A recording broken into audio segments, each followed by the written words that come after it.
All right, hello, hello. Ooh, I just realized how weird my name looks in the chat box. Ooh, might need to fix that. I don't love that. Let's see. What if I make it just a little bit wider? There we go. Okay. And then let me move this over. And then I think we should be good to go. Okay. Oh, I don't like how it overlaps. There we go. Better? Better, I think. Now I'm off center. Oh gosh, there's no end to it. Is that centered? Mm, okay, that's good enough, I suppose. Okay. Well, good evening, um, or good afternoon, good morning, or what have you. So we are here to continue some more of Hope Isle, which I started. Oh gosh, was it yesterday? It feels like it was so long ago. Um, but I started that campaign yesterday, so we're going to move on today. I've been thinking about this all day. I just really enjoyed playing last time, so I would like to try to stream this at least twice a week. So we'll see Tuesdays for sure, and then maybe a random day in between, because I want Thursday to be dedicated to a different game, and then Saturday to be Stardew. That's kind of the schedule I'm looking at. Oh well, I don't have this music on. Oops. But need to figure out some way to get it to crossfade. I'll have this playing while we get set up and talk and everything. I had originally planned to flesh out the townies a little bit more during the day today, before we started, but I ended up being a lot busier at my day job than I expected, unfortunately. Um, but I did start, I don't love these, but I did start making character portraits on this one website. I really don't like the style of this, but at least you can get an idea of what these two characters look like anyways. I don't love it, but I don't know. For someone like me that has no, okay, I should be nicer to myself. Very little artistic capabilities. That's as good as it's gonna get. I was looking at different pick crews and stuff. The problem with these is I need something more fantastical that possibly has aliens and stuff in it. But then a lot of the ones that are fantasy based, like this one, they don't have different body types and ages. And so when I tried making Cave, for example, who's supposed to be a dwarf, I just wasn't satisfied with anything that came out. Spruce is supposed to be older. I really thought I really want Opal to have like a larger body type, and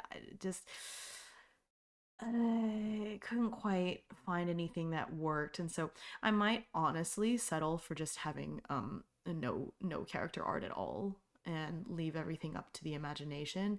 I I think having a little bit is nice just to refer to, but just not satisfied with it. Maybe if I had more free time, I would love to do like teeny tiny pixel art of these characters, just so you can get an idea of like their color scheme and what have you, and then it doesn't have to be too detailed. But it's tough. It's tough out here. What can I say? So the more I look at this, the more it upsets me. All right, I'm just gonna do that. I don't. I'm sorry. I'm sorry. I'll work on it. Um, I'll keep looking. But if you have any suggestions for things that I could use to represent the characters in some way, let me know. You know, because I would like to have them represented. I know there's going to be more characters, so for example, commissioning art or something would be really impractical with how many more characters there's going to be. But I think it'd be nice to at least get ones for some of the, shall I say, romanceable type characters. I think I can live without Spruce's character art, but you know what I mean. So if you have any suggestions, let me know. I would definitely be down for poking through and see if I can create something. But otherwise, I guess we'll just leave it all up to the imagination. Yeah, it's tough out here. Okay, so I'm actually going to change. I found a nice kind of naturey playlist that I'm going to play instead. I'm going to go ahead and mute this and start this.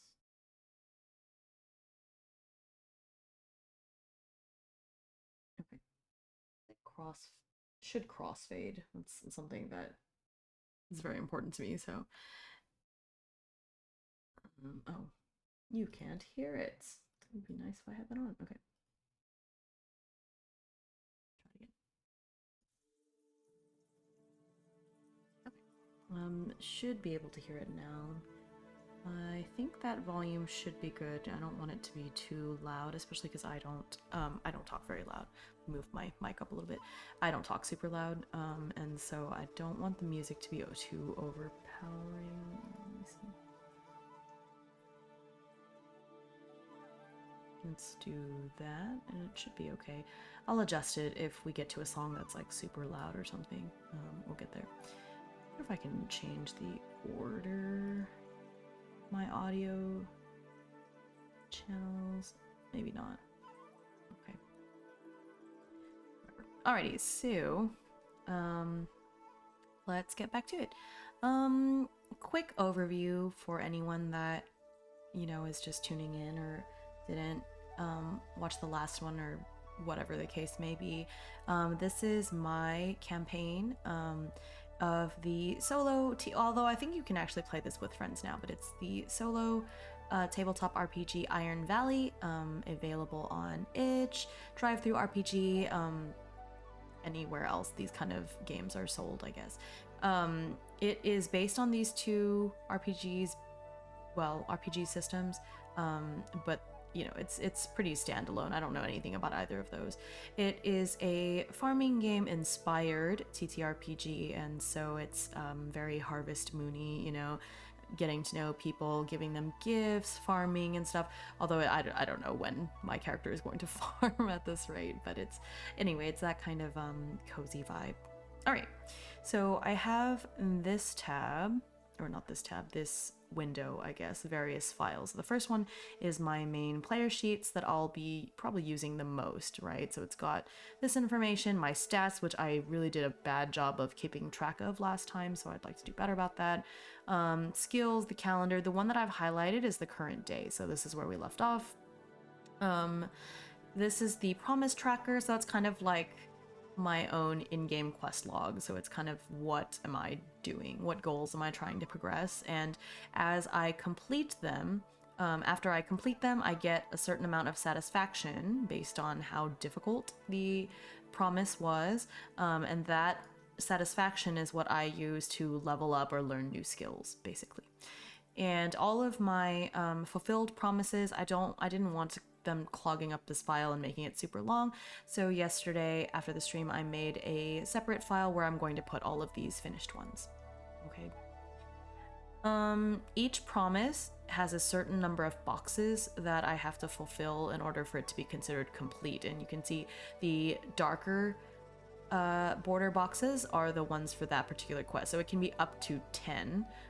This is the most difficult one I have right now, which is Learn the History of Hope Isle. It's a very long-term one. It's worth 6, and so each time I get a hit, I can add 1 or 2. So every time I fill up a box with 4, then I get to move on to the next box. And once all of the boxes are filled in with the number 4, then that promise is considered fulfilled and stuff happens, right? The time I have up here above my head is another game mechanic, because there's no HP or anything in this game. However, the most important and finite resource we have is time. And so as things progress, this time bar, this will change. So I get more or less 1 action per slot. Sometimes if I get a really good success on a roll, then it doesn't progress time. I get to keep going, but otherwise it does progress time. And then once I hit 4 out of 4, I get 1 more try on whatever it is that I'm working towards. And after that, the day ends and I move on to the next day. And that's basically how that goes. I will be rolling these dice using the Google Dice Roller so y'all can see and that I'm not cheating or anything.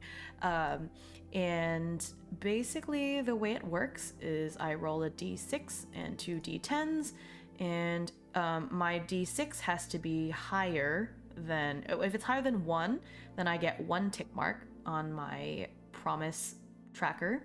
If it beats both of them, then I get +2, and other things may or may not happen as well. The d6 does get bonuses, so I get bonuses from my stats. So if I'm doing a wits roll, which I seem to do a lot of, which is sad because my character is not super smart, I get a +1, and then all these other various things here. Same thing with the skills. I have these other things that I keep forgetting about these. I think I've got the hang of it now, but yesterday I just kept forgetting. I did so much mining where I needed my physical strength, and I actually have +3 for physical strength, but I did not, I forgot, so I was only adding 1. But I'll try to be better about that today. We're going to be meeting some new characters today for sure, because I am trying to just make them up as I meet them, so it's pretty organic. I didn't come up with this cast up ahead of time. You get to see me pretty much create them in the moment. I did find this like belatedly yesterday, but somebody made this wonderful little script that lets you randomize all of the things, which is nice because then that way I don't have to like go into one oracle at a time. However, I reserve the right to tweak these things to make a character that's more in line with my tastes. I do want to keep the element of spontaneity for sure, so I will let most of it be random, but I reserve the right to fudge this a little bit only here. I'm not gonna fudge action rolls or anything, but for character creation, I want to play in a world with characters that I can enjoy, and so I'll swap between these. I do like that they have different names that I can choose between while keeping all of this. So anyways, so that is there, and I'll be using that extensively, I'm sure. Okay, so a brief synopsis of what happened last time. So my character, which I will refer to myself in first person, but my character is Thistle. She's a rather androgynous looking human who came from another continent. I'm on the planet Pleiades, and this planet is mostly ocean. There were some continent, and there probably are still some, but most of these continents, if not all of them, have sunken into the sea or been otherwise lost for other reasons. Okay, so my character was on one such continent, and it very recently sunk. And so she got on a boat with some other people that she didn't really know very well, but you gotta do what you gotta do. So she got on the boat and crash landed on, she didn't know it at the time, but she crash landed on Hope Isle. And so, this is just bird noise. Okay, so she crash landed on Hope Isle, and after several, like 3 whole days of wandering around because I had some terrible rolls, she did finally make her way to town where the people are used to outlanders coming in from all over the place, be it other continents, be it aliens. And so they gave her a subsidized room, so I don't have to pay rent or anything for the time being. However, it is expected that once I figure out what I want to do, and find my place, that I will either move out or start paying rent. And that's basically where I'm at. I spent a lot of time mining. I got to know some of these other characters basically in town. I did start mining, and I'm starting to think that that's my thing, is more resource based. We have a big community garden, so I would like to do some farming. So far, haven't had much reason to, I suppose. Okay, so it's a new day. Maziar told me that, so the last thing I did yesterday was, after we mined some of that star iron, I showed it to Cygnus, who showed me how to use the smelter and the forger in the department store, which seems to be kind of a catch-all. I need a name for this department store. Maybe that's the problem. The department store should probably just not just be called the department store. Let me see if there's like a... Ooh, there's a locations oracle. Well, that's just like literal locations. Wonder if there's like a shop name. Fantasy shop name generator. There's a shop and business name generator. The very first one that came up is the vicious chestnut. Don't think the vicious chestnut, the reading giant, the kissing eel. I don't know about this. The screaming pagoda, the large frame pet store. That's show and tell. That's actually really cute. Wait, that's not good for this, but I'm going to make a note of that because whenever I meet the tailor in town, it should be called sew and tell. That's actually so cute. Okay, I'm gonna... Oh, where's my notebook? I don't know where to put this. Hang on. Locations. Tailor shop. We have the Cozy Nest, which is the bed and breakfast.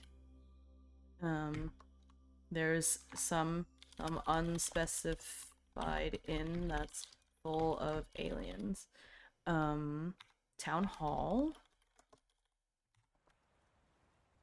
The Northern Mountainous Mines. I'd like to make a map at some point. We'll get to that. Let's see what else I got. Town Hall, Cozy Nest, the Sew and Tell. Oh, there's a shop. So there's like a grocery that also doesn't have a name. And the department store, which is for like sundries, furniture, etc. It's kind of everything that's not, that you wouldn't get at a grocery store, basically. Ooh, I need a name. Okay, Carpe Donut, that's so funny. Wait, no, come back. No, I clicked on the wrong thing, come back. The Little Watch. Little Watch, Large Snowman. The Glowing Snowman Perfumery. Uppercuts. The Elder Carrot. The Whimsical Adventure Music Store. Wicked Chestnut came out again. I don't like these. The Shady Elf. The Glass Quarry.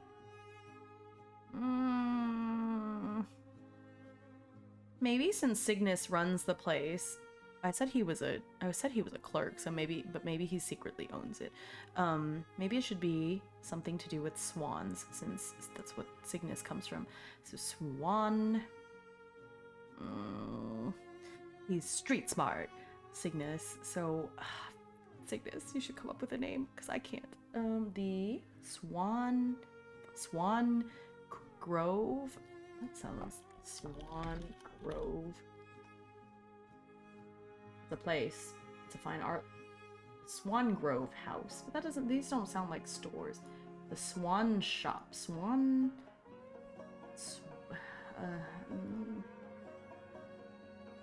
The Admired... Ooh! The Admired Swan. Oh, wait, no, I don't want... Go away, AI. The Admired... Oh, wait! Maybe AI. Maybe I should use AI to help me come up with a place. Okay, never mind. I like this. Oh, I already forgot. What was it? The Admired... The... Should have it. The Admired Swan. Department store. I guess this doesn't need to be capitalized.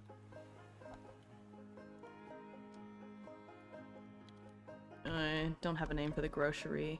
Maybe it should be the Angry Chestnut. What was it? The Adept Lemon? The Angry Chestnut would be such a funny name for a grocery store. Angry Chestnut Groceries. No, I kind of want to do it even though it's so silly. Maybe because it's so silly. And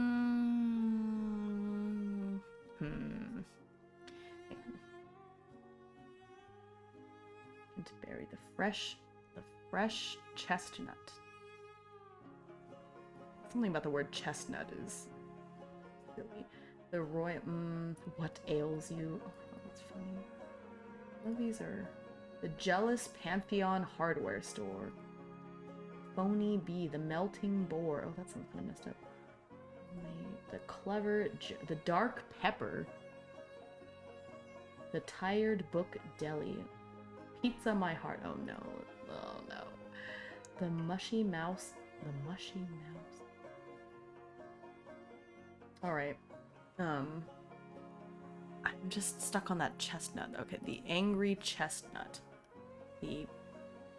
No, what was it? It wasn't Angry Chestnut. It was Aggressive Chestnut or something. Roasted chestnut. That's okay. The fresh chestnut sounds like it'll be difficult to say if I have to repeat it over and over. Okay. Fancy chestnut. Fancy. I don't. I'm gonna call it fine and fresh. Fine and fresh grocery. F and F. Fine and fresh grocery. Cozy nest. Some unspecified inn that I'll get to later. Okay, I feel better now that the department store has a name. Anyways, so Cygnus showed me how to use the smelter, and so I was able to successfully put together 5 star iron ingots, and I gave 3 of them to Maziar so that he could use it to make his new robot toy prototype, and I kept the other 2 for myself. I don't really know what I'm going to do with them, but I'll hold on to them for now. Maziar, I keep pronouncing his name differently. I like Maziar. So Maziar went with me when I went mining, and so he knows where it is too. So I'm under no pressure to give him the remaining 2. He wanted me to find the metal and to give him ideas on how the toy could be better constructed, and so I did that. So I'm going to check in with him today because he did say that he should have the new prototype done. I hope that doesn't mean he stayed up all night working on it. We'll see. We had a tiring day yesterday, so I'd be surprised if he managed to stay up. All right, and so with that, I wake up. It's Friends Day, the second day of the week, and I leave my room at the Cozy Nest and go down the stairs. Before I head out, I decide to chat with Basil for a bit. He's the cook, and last time for his birthday, I used my soupification magic to make him some carrot soup, and he really enjoyed it. So I'm gonna stay behind and help him make breakfast for all of the other people as well. I'm gonna consider this me finding my place, just helping him out. Okay, so I'm gonna roll for it. This is, usually I do wits for this, but I think this should be heart this time because I'm really trying to find my place, get to know Basil, and be helpful, you know. So I'm gonna add +2 to whatever this is. So 6. All right, so I beat this one, but not this one. So that means that I do progress this a little bit, but unfortunately it does make time pass. Okay, and so after helping Basil cook breakfast and chatting with him, I spent a nice morning helping him out. I figure, like I said, that Maziar probably stayed up late working on the prototype, so there's really no benefit to me heading over early because he may or may not be awake anyways. Where does Maziar live? I've been heading to the department store pretty normally to see him, but who knows if he actually lives there. I guess I'll cross that bridge when I get to it. I do see lots of houses throughout the dome, but I don't, it's not like people just put out signs saying, this is so-and-so's house. Although, as I pass through the town, I do see that Opal's house does have a big sign.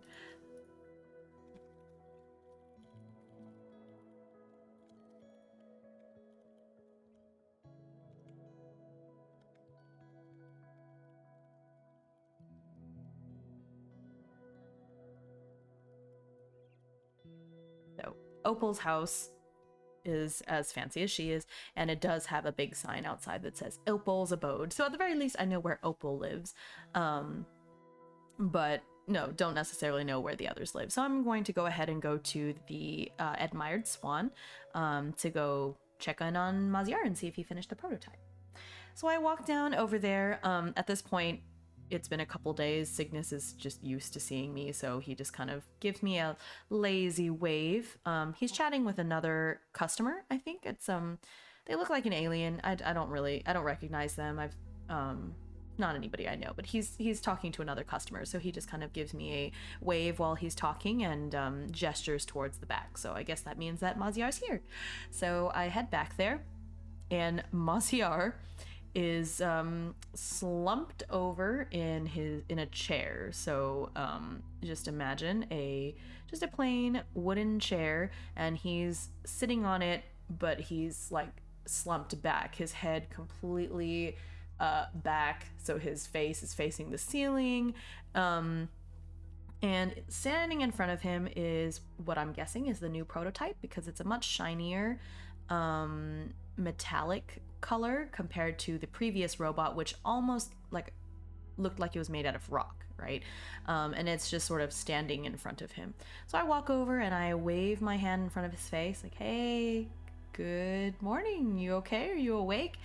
And he just kind of goes, you know, and I guess he was dozing off somehow with his eyes open, but he is completely caught off guard by my entrance. But he wakes up and then immediately springs to life and excitedly tells me about his prototype, right? And so he's like, Thistle, I took everything that you said yesterday. I took all of your notes, and look, so I elongated the torso just like you said. So I look at it, and yeah, sure enough, the robot is much more balanced looking. The torso is it's not as long as the legs, because then it would be kind of imbalanced in another way, but it's definitely longer than it was in the first prototype that I saw. At the very least, the robot is standing up by itself. I haven't seen it walk yet, but it's standing up completely fine, so that's already a step up, right? You know, Maziar, is this material paintable though? Because otherwise all of your robots are just kind of going to look this silvery color, right? And I don't know if that's what you're into. But he tells me that, you know what, it's okay, because this is something that can be customizable. I don't mass produce these toys. They are made not bespoke per se, but I do make them a little bit more to order in small batches. And so ooh, excuse me. So it's okay that these are more plain, because depending on customer requests and orders, I can embellish them more. I don't think that the iron is paintable, no. Even with my limited knowledge of metals and the arts, you know, I guessed that star iron was probably not going to be something that you could paint over, but makes sense. He is a toy maker. I hadn't even thought of being able to like embed jewels or anything into it, but that's a great idea. So that will at least set the toys apart. And maybe he can even do engravings and stuff. So neat. Okay. So then he presses a little button on the back of the robot's head, and it begins to walk. It still looks a little unnatural. Its movements are really jerky, but hey, it walks now. Last time it couldn't even get a single step. As soon as it lifted one of its legs, it just completely fell over. It could barely even support its own weight. So, I don't know. It's really exciting to see it done. So I congratulate I congratulate Maziar on his successful completion of his prototype. And with that, my job is done. All right. After we found the star iron and smelted it, Maziar was able to complete a new prototype that can walk, support its own weight, and looks pretty snazzy. He'll be, making these in small batches from now on.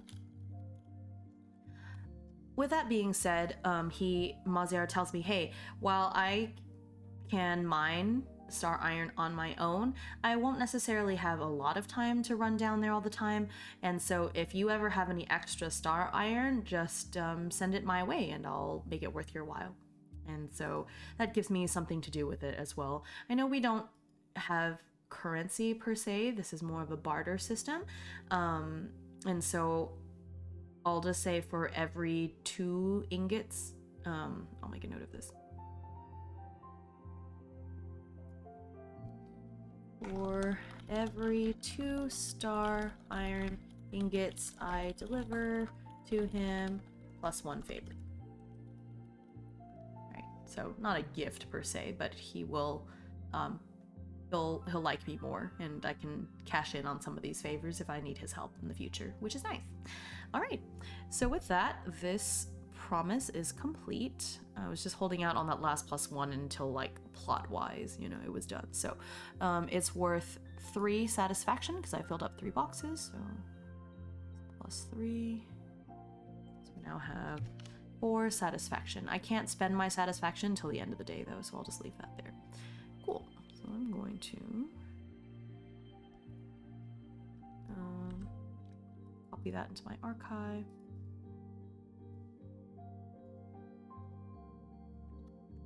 Oops. All right, and that's done. Then I got that. There we go. And that's what I'm going to do from now on. So I keep it archived. I still have it, but it's out of the way. Okay. And so with that, I'm now finished there. Okay. So while I'm at it, let's see. I wonder if I can, I'll take this time to go drop by the grocery, because, you know, I was really inspired seeing everybody work on the community garden yesterday, and so I really want to try my hand. And, you know, yesterday I talked to Opal about it, and she said that everyone can have their own little plot inside the community garden, which means I've got one of my own too. So I'm going to go to the grocery store and see if I can get some seeds, and then go over there. All right. So I head on over to the grocery store, the Fine and Fresh. That's fun. Fine and Fresh. And so there I meet a new person. Okay. So this new person, this is where this is going to come in handy. All right. Hit random a couple times. Okay. Cool. So I'm gonna ignore that part, but let's say this is, ooh, Matsuba is a cool name. Matsuba is a, oops. Oh, there's no ancestry part. Okay, so I'm still going to need my ancestry oracle, but that's fine. Townie ancestry. I like saying ancestry better than, like, race. Okay. So I need to roll for that. 39. It's a giant. Ooh, okay. And everything else. Oh, cool. They, them. Just like me. Oh, it didn't copy these. I'll just get rid of the part. Okay. Clerk. Grocery. Clerk. Ignore that. Age. It's young adult. I mean, I don't know. Young adult. Feminine. Birthday is spring 18. So Matsuba. So let's young adult, let's say, then it's kind of like early 20s. Who knows how old anybody is. Okay, what did I say? Spring 18? Spring 18 is Matsuba's birthday. Okay, so Matsuba is, let me change that down. No, didn't want all that. There we go. Is this supposed to be black? Is that, yeah, okay. Matsuba's personality: honest, hardworking, aloof. Black bushy hair, light violet eyes, rosy cheeks. Oh, that's cute. No, make a note of that. Rosy cheeks. That's cute. Okay, honest, hardworking. I don't know if aloof really matches here. Maybe a little spacey. And a little spacey rather than aloof. Okay, so I walk in, and the first thing I notice is the vaulted ceilings. It's high up. And then when I look behind the counter, I see exactly why the place is so high up. It's because the clerk is huge. This giant. Okay, she's gotta be at least 9 feet tall. So she's sitting actually pretty nice, prim and proper behind the counter. And as soon as I walk in, she gives me a little like a salute, sort of a wave. So I go in, introduce myself. Hi there, I'm Thistle. I'm the new Outlander. You might have, so I'm new to town. I'm here about some seeds. And so then Matsuba shows me over to the seasonal crop area, and there's various seeds, right, in varying quantities. And I'm like, okay, well, I'd love to have some of these seeds. How exactly do I go about paying for things, right? Actually, that's something I'd like to consult the rule book on really quick. I know it said the favor economy. Money exists, it's seldom. Yeah, it's favor, abstract. To think of favor. I see. Okay. Yeah, so it really is all like bartering and stuff. Okay. So I talked to Matsuba about these seeds. So I see that there's the seeds for the spring, the different crops that can be grown are beets, broccoli, Brussels sprouts, cabbage, cucumber, daikon, kale, lettuce, mandrake, onion, parsnip, potato, radish, taro roots, and turnips. And those are my choices, right? And I'd really like to grow a variety of these. I wonder if I can make a note of this on my sheet. I'll make a new section for this later. Okay, so this is my community garden plot. I do this thing where instead of pressing caps lock, I just hold down the shift button. I don't know why I do this, but I've done this ever since I was little, and I'm trying to get better about actually using the caps lock button because I feel like typing with my pinky held down like that is going to cause me some problems in the future. Okay, so let's say my community garden plot, it has 3 by 3. Make a table.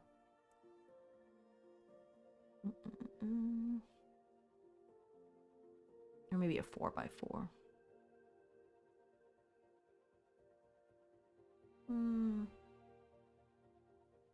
Okay, 4 by 4.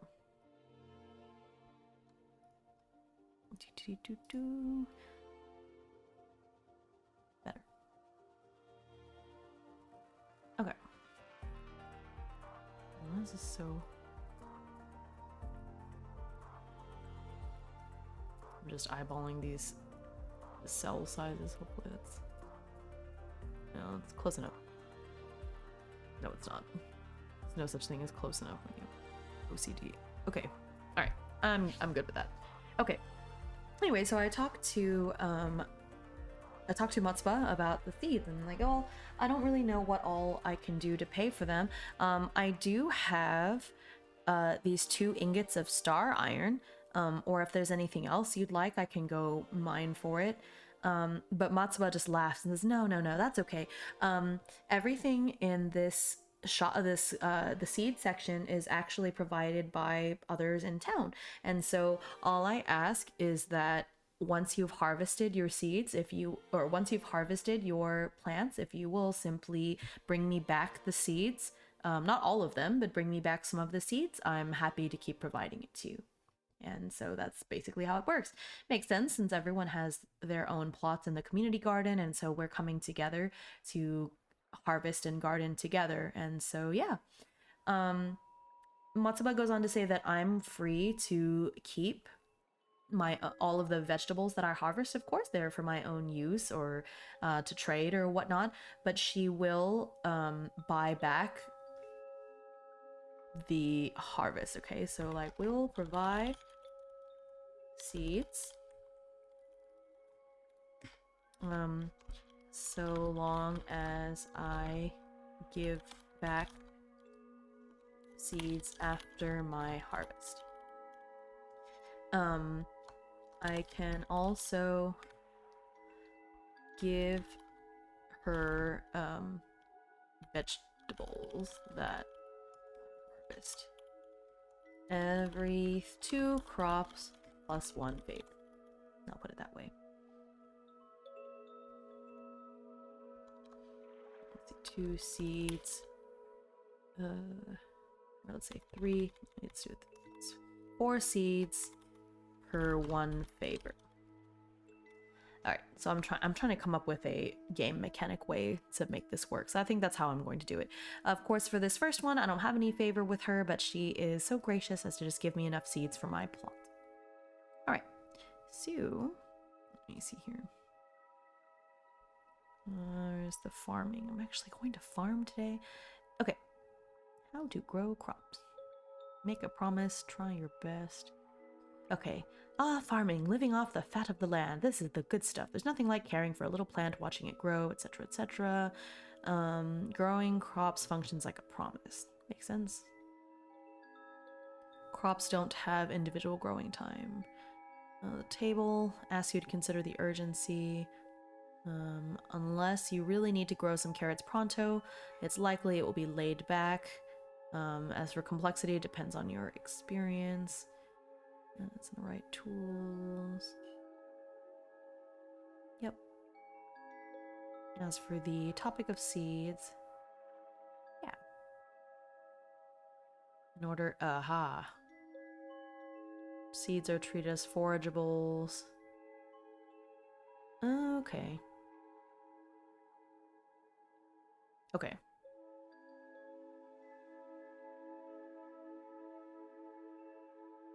Okay, I see. That's a good idea. Instead of planting a seed, you may plant one of a wild crop. Reap the benefits, you gain 1 seed of the... Okay, I like that. So when I reap the benefits, I get 1 seed of that plant harvested. Okay, so what she sells are wild seeds. So let me see. Okay, so she'll sell 4 wild seeds per 1 favor. I can also give her vegetables I harvest every 2 crops as 1 favor. I think that sounds good to me. Okay.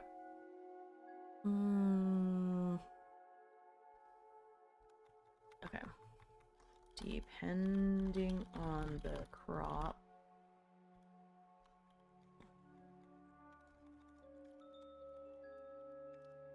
Cool. Alright. I'm good with that. Okay, so she's going to go ahead and give me 16 wild seeds, which is enough for me to basically enough for me to plant. Okay, so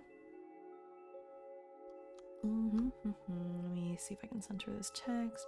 Okay, so here's my community garden plot. I'm going to plant all the seeds. It's just a wild seed. I don't know what it is.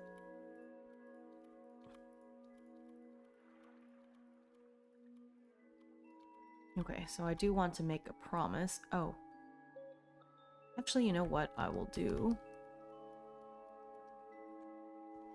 Okay. 16. Alright, 16 wild spring... 16... Yeah, wild spring crop seeds. Alright, because I don't know what they are. So I'm going to go ahead and make the promise. Okay, so cultivate my plot. Cultivate my garden plot. Okay, so obviously Thistle has never farmed a day in her life, so she has no idea what she's doing. So let's call this puzzling, but it is laid back. So I'm going to do this. All right, so it's worth 3. Okay. Um, cool. So I'd like to cultivate my garden plot. So box 1, let's say box 1 is going to be planting all seeds. Box 2, watering. So box 2 and 3 is watering. Plants are growing. All right, so that's how I'll keep track of my progress. So I won't have planted all the seeds until box 1 is full. Okay, so with that, Matsuba also gives me gives me the tools that I need. Let's get my hoe and shovel.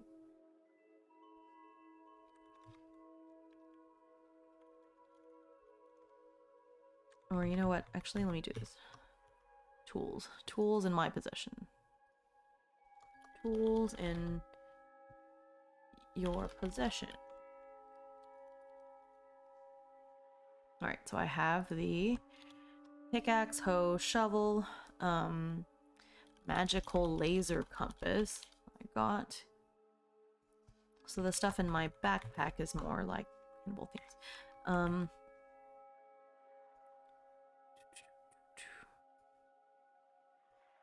There I am storing. So I'm gonna keep that, but I'll put these away. I'm gonna leave the book in my room. Okay. I think that's a better way to go about it. Also, can I change these the vertical alignment? Maybe not. I thought I could. Okay. Not a problem. Okay. All right. So I take my new tools and I'm going to progress this quest. Come back. Is this the right color? Yes. Okay. All right. So let's cultivate my garden plot. Okay. So I think for this, let's say what stat to use. Try your best. Envision the steps you take. Yeah, that's what I'm doing. Her rule. It's recommended you only try your best for each crop once per game.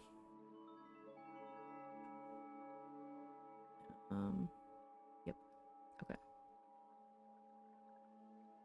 For you to choose your. Okay. Alright. So I think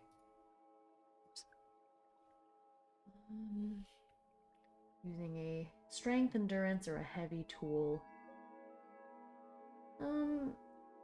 Does this count as a heavy tool? Speed, agility, or a light tool? I think this should be an edge roll because I'm just planting seeds and watering them and stuff. So, okay, so it's an edge roll is +2.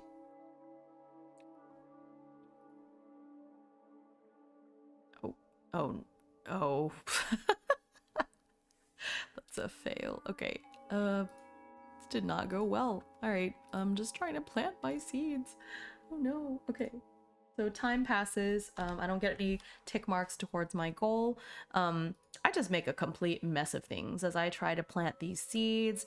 Hoeing is harder than it looks, so dirt gets everywhere. At one point, Opal drops by and she's got her parasol, of course, trying to keep the sun away, and she just peers down at me and, she's nice and all, but she can't help but laugh.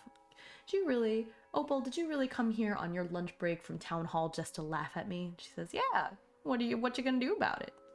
Apparently I can do nothing. So I'm glad that I at least made her laugh. Opal, please like me. Well, she watches me struggle and is so, amused and kind of pities me that she shows me what to do. So she gives me a better idea of how to plant the seeds. Okay, so she gives me some help. All right, so I'm actually gonna go ahead and spend the favor, I guess. So I'm gonna add a +1 to this next roll on top of the +2. So it's +3. Let's try again. Oh my gosh. Oh no. Maybe I should stick to mining. Well, despite Opal's best efforts, I still don't manage to get the seeds planted in the ground. She finally goes back to town hall. Her lunch break is over, but you know what? I really can't end the day without at least getting these seeds planted. So I'm gonna try it one more time. So I still have +2. No more Opal. Okay. Whoop. I finally got some of the seeds planted. I get 1 whole tick mark for that. Okay. There you go. Get 1. That's a third of them managed to get planted, so this doesn't go well into thirds. 6, 12. So this is let's say this is about a third. So I get 6 of the seeds planted, and I water them, and they look pretty good. Okay, so we'll let the other ones go. So sad. Okay, and so with that, oh, I think time still. Did I already make time pass? It's 1 failure, failure. No, I think that brings me to 4. Because time still passes because I only got a 1 success. Okay, so I'm gonna try one more time to plant all the seeds.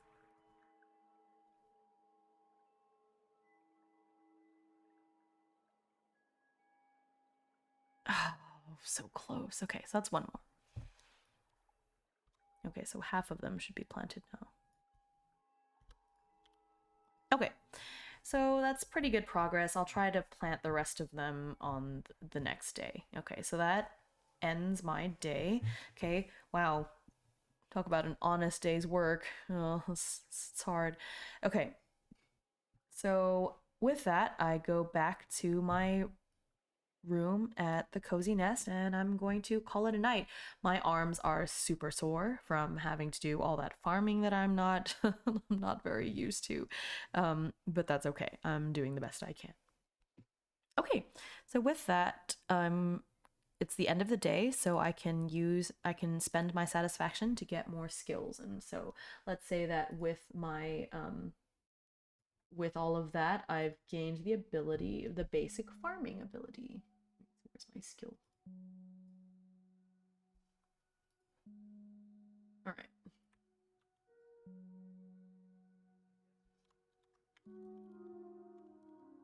All right. So it costs 2 satisfaction to do that. Okay, so I now have very basic farming abilities. So the next day I'll try a little bit better. I'll try a little harder. Okay. All right. So another day passes.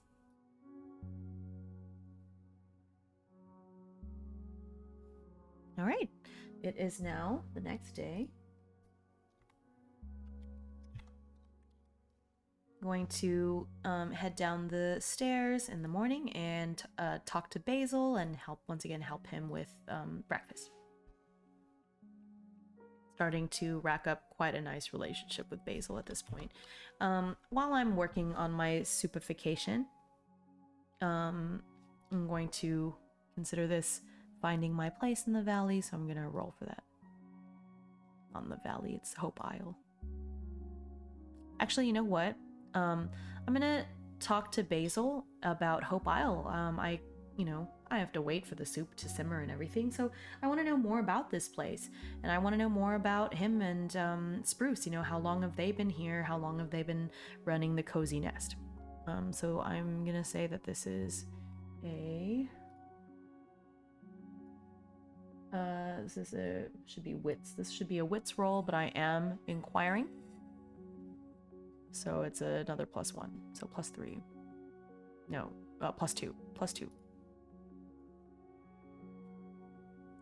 Cool. Awesome. Success. And then because I used my inquiry, I get another tick. So that's +3. 1. Oops. 1, 2, 3. Okay. I'm making some progress. So I talk to Basil, and he tells me. So Basil and Spruce have been here all their lives. So Hope Isle has been around for at least 50 years. let's say at least 100 years, as were their parents. No, at least 50 years. So I asked Spruce if his parents lived here, and he says that they did not. So their parents came here from another continent as well, and I find out that the reason for that is the same reason that I'm here. Their continent sank beneath the waves and they needed somewhere to go, and so they came here. Basil and Spruce were both born on Hope Isle, however, and so Hope Isle has been around for at least 50 years. If I say that their parents were here for, a little while before giving birth to them, of course, it should be at least 50. When I ask Spruce about exactly how long Hope Isle has been around, he can't really answer me, unfortunately. The dome is quite new, but he says that it was already here when he and Spruce were born.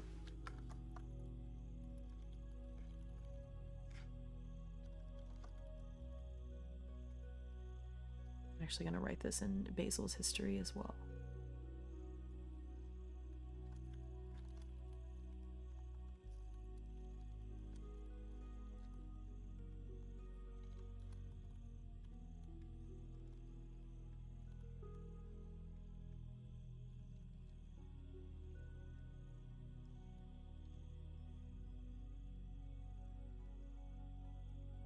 Oh my god. I promise I can type better normally.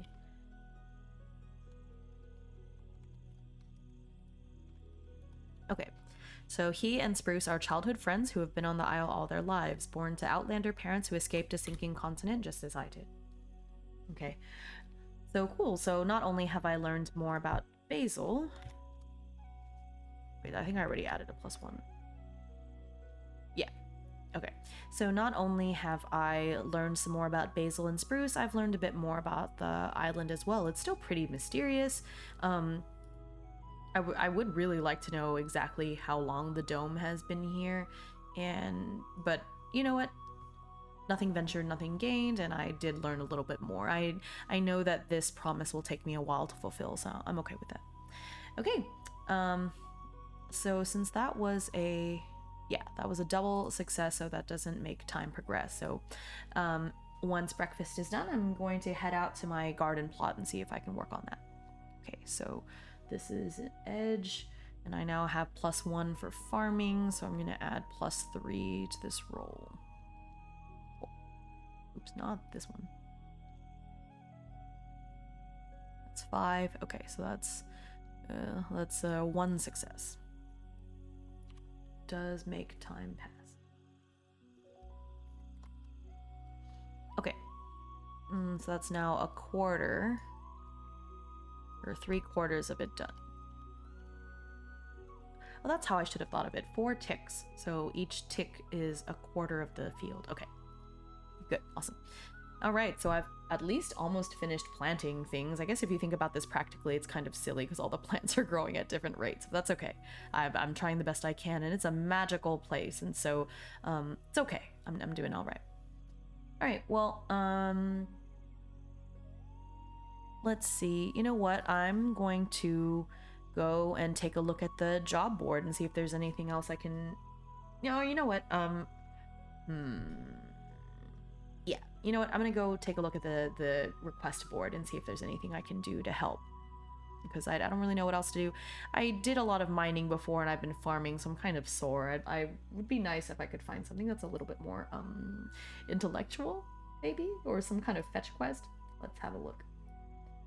Okay, so I'm opening up the Oracle Townie request. Oh, what's this? Oh, there's a story hook. Okay, I'll worry about that later. Oops, no. Okay. Townie requests. Okay, so time to roll. 99. Okay. So on the job board, there's only 1 request, which means I guess other requests have been taken. You know, or maybe I should pick 2 or 3 of them and have more of a decision. Nah, that's no fun. Okay, so the one that I've got up it's called Help Me Research What Love Is.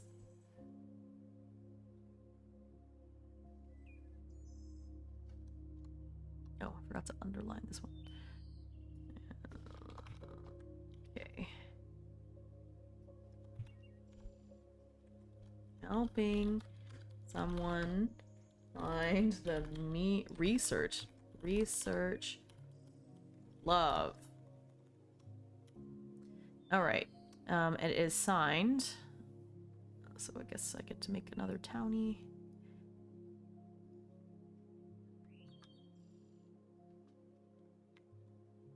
Okay. Let's find out.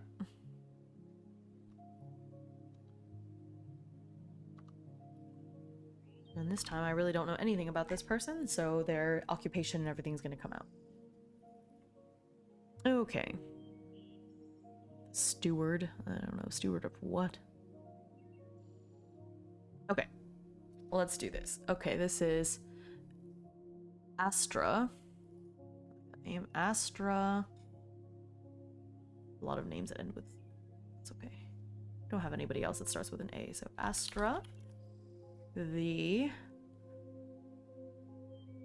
Another young adult. I'm tired of young people. 30s.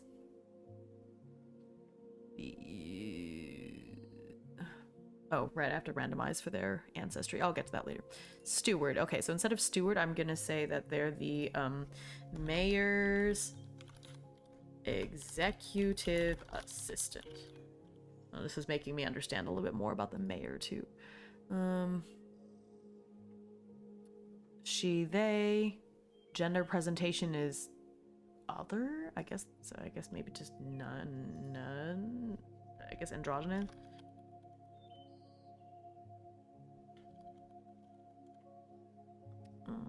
Birthday is, oops, spring 23. It's Astra's birthday.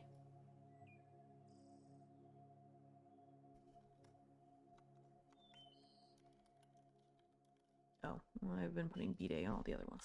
There we go. Astra's birthday. Ancestry. Cool. So I'm gonna roll for ancestry now. 34 is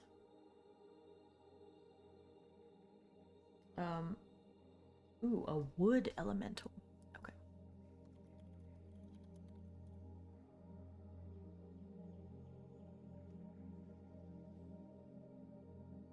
Okay. So let me make up some stuff. Oh, personality traits. Guilt. I don't like these. Curious. I'm curious. I keep changing this color. Oops. A curious wood elemental being who experiences. Oh, so it just appears to be. Who experiences time much more slowly than other organic life forms. He doesn't fully understand humans, humanoid creatures, as they seem to get very emotional and make big deals out of things that she deems unimportant. All right. So this actually gives me some insight to the mayor, because as part of this quest, I'm going to say that the mayor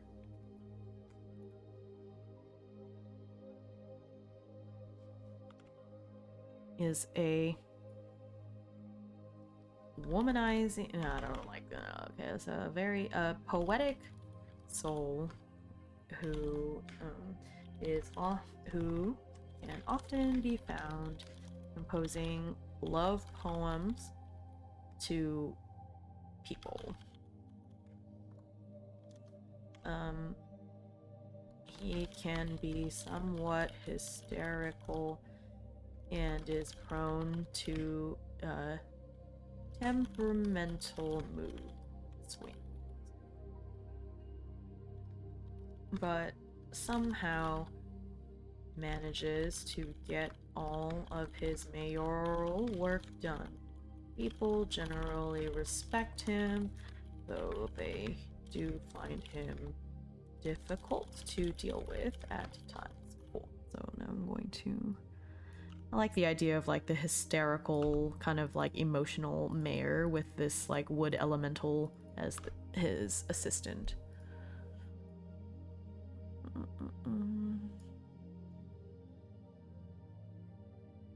Malbec. I like these names. Channel. Shipley. Oh, Thistle, that's my name. Colwyn. I guess that's fine. Colwyn. No, I already have too many C names. We have Cygnus, we have Cave.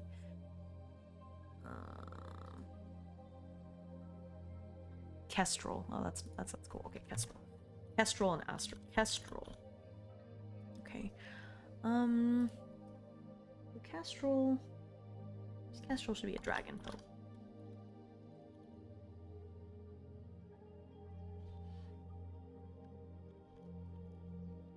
Yeah, a bit older.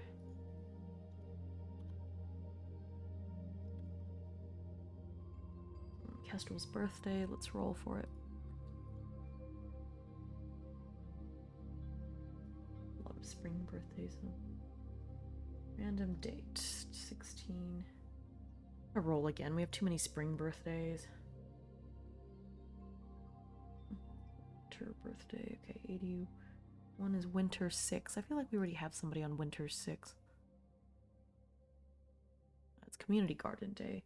Okay, I'm just gonna pick one. We don't have anyone. We only have 2 people in fall. We only have 1 birthday in the summer, so let's make it summer 16.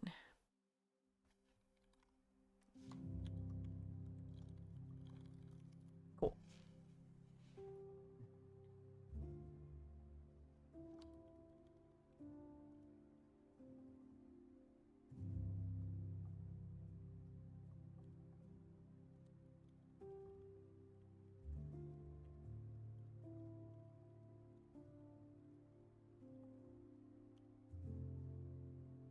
Okay. Anyways, so this quest was posted by Astra, who is the mayor's executive assistant that I have not actually met yet, but I had to make up. Okay, so posted by Astra, the mayor's assistant. All right, so let's say, what's she doing? All right. Lately, Kestrel, Mayor Kestrel, has been trying to compose a love poem to Opal, but he has been rebuffed multiple times and is now feeling dejected. He doesn't care so much about the rejection, more that she doesn't seem to appreciate his poetry. He's asked Astra for help, but she doesn't understand, well, she doesn't fully understand what love is. Astra would like help in researching what love means to the people of Hope Isle, as she doesn't have enough free time to conduct such research on her own. All right, so I see it. I see that it's from Astra, who's like the mayor's assistant. So I head on down to Town Hall. When I go down to Town Hall, Opal is sitting at the front desk looking really annoyed, and so I strike up some conversation. Like, hey Opal, are you okay? You looked so happy yesterday when you were laughing at me and trying to help me garden. Oh, she asks. How was that, by the way, after I left? Not so great. I did manage to plant a little bit more, but this morning I went back, finally planted the rest of the seeds. So, or most of the seeds. And so, it's getting there. I'm doing my best. I'm growing. And so she laughs again. So she asks, what's going on? What brings you to town hall today? You need help with something? Like, I looked at the request board and there was one from someone named Astra who works as the mayor's assistant. And I assumed she'd be here at town hall. Am I wrong? Opal lets out a bit of a sigh. No, she's here all right. You can find her in the back, in the mayor's office. They're pretty much attached at the hip. I don't know how he would function without her. Like, but isn't he supposed to be the mayor? Does she do all of his work or something? Opal replies, no. He does work, for all of his other flaws. He does okay as mayor, but she really helps herd him in a way and corral him to where he needs to go. This is making me very intrigued about the mayor. But I follow Opal's directions and go down the hall towards the mayor's actual office. I'm a little surprised that I don't need an appointment to see him, but again, I guess the town is small enough that you'll always get stopped by the front desk anyway. So since Opal knows that I'm here and she knows me, I guess there's no problem. So I head down there, and the mayor's office has one big desk where an slightly older man, dragon man, is sitting, and he's hard at work. And at a slightly smaller desk over to the side, I see a woman, and so I'm going to assume that that's Astra, since Opal said that Astra is a woman. So I introduce myself. Hi, I'm Thistle. I'm here about a request I saw on the board. And at that point, the mayor dragon looks up, but Astra gets up and says, no worries, Mr. Mayor. I'll take care of this. It was my request. Please continue doing your work. You are working, I assume. You are not writing more poetry. I believe I have told you multiple times that Opal does not appreciate them. Really, no one appreciates them. You should probably stop. This makes the poor dragon man look rather distraught, but he argues, no, I am working. You see, I don't have my beloved feather quill, so you can tell that I'm working on real work. Besides, you can't say that no one appreciates my poetry. I'm sure there's some kind soul here that appreciates all the effort that I put in. Even if it's not you. I'm not going to write you any poetry. He definitely sounds like he's sulking. Anyway, so Astra takes me out into the hall, and she says, thank you for taking up my request. And she explains basically what I just typed into the promise section, but she explains that he has asked her for help. And even though she's always telling him to stop writing poetry, that's just her way of messing with him. She says humanoids are known to do things such as play pranks on each other and be sarcastic. I have learned to pick up on this as well, and so I frequently tell him that no one likes his poetry and he should stop because he is the worst poet that Hope Isle has ever had. I do believe that is sarcasm. There's so much wrong with this sentence that I'm really not sure how to correct it, but you know what, that's above my pay grade. I just want to see if I can help her out. So she goes on to explain that he's been really dejected about his love poetry in particular not doing very well. And I ask, well, does he have any romantic interest in Opal? But Astra says she doesn't really know, and she doesn't. As a wood elemental, which she explains to me that a wood elemental is made from the mana of nature, right? So it's when there's a whole abundance of mana that takes mana that takes form. And so she was originally a tree from the forest surrounding the dome, but over hundreds and hundreds of years she was able to take on shape, and so that's why she walks among us now. But she, having lived as a tree, she doesn't really understand what love is, and she wants to research it, but they've got too much to do. There's supposed to be more people coming in soon. There's been more Outlanders coming. She just doesn't really have the time. And with that, she actually fixes her gaze on me and says, "You know, you're part of the reason why we're so busy right now. You're the latest Outlander, and you know that for you to live at the Cozy Nest, the mayor and I had to arrange your living quarters, we had to arrange your community garden plot, all of those things. And so, you know, you're helping me by doing this research, but in a way, you're helping yourself too, because you're freeing up more time for the mayor and I to work on your problems." There's an awkward silence as I stare at her. Is this more sarcasm? No, this is not sarcasm.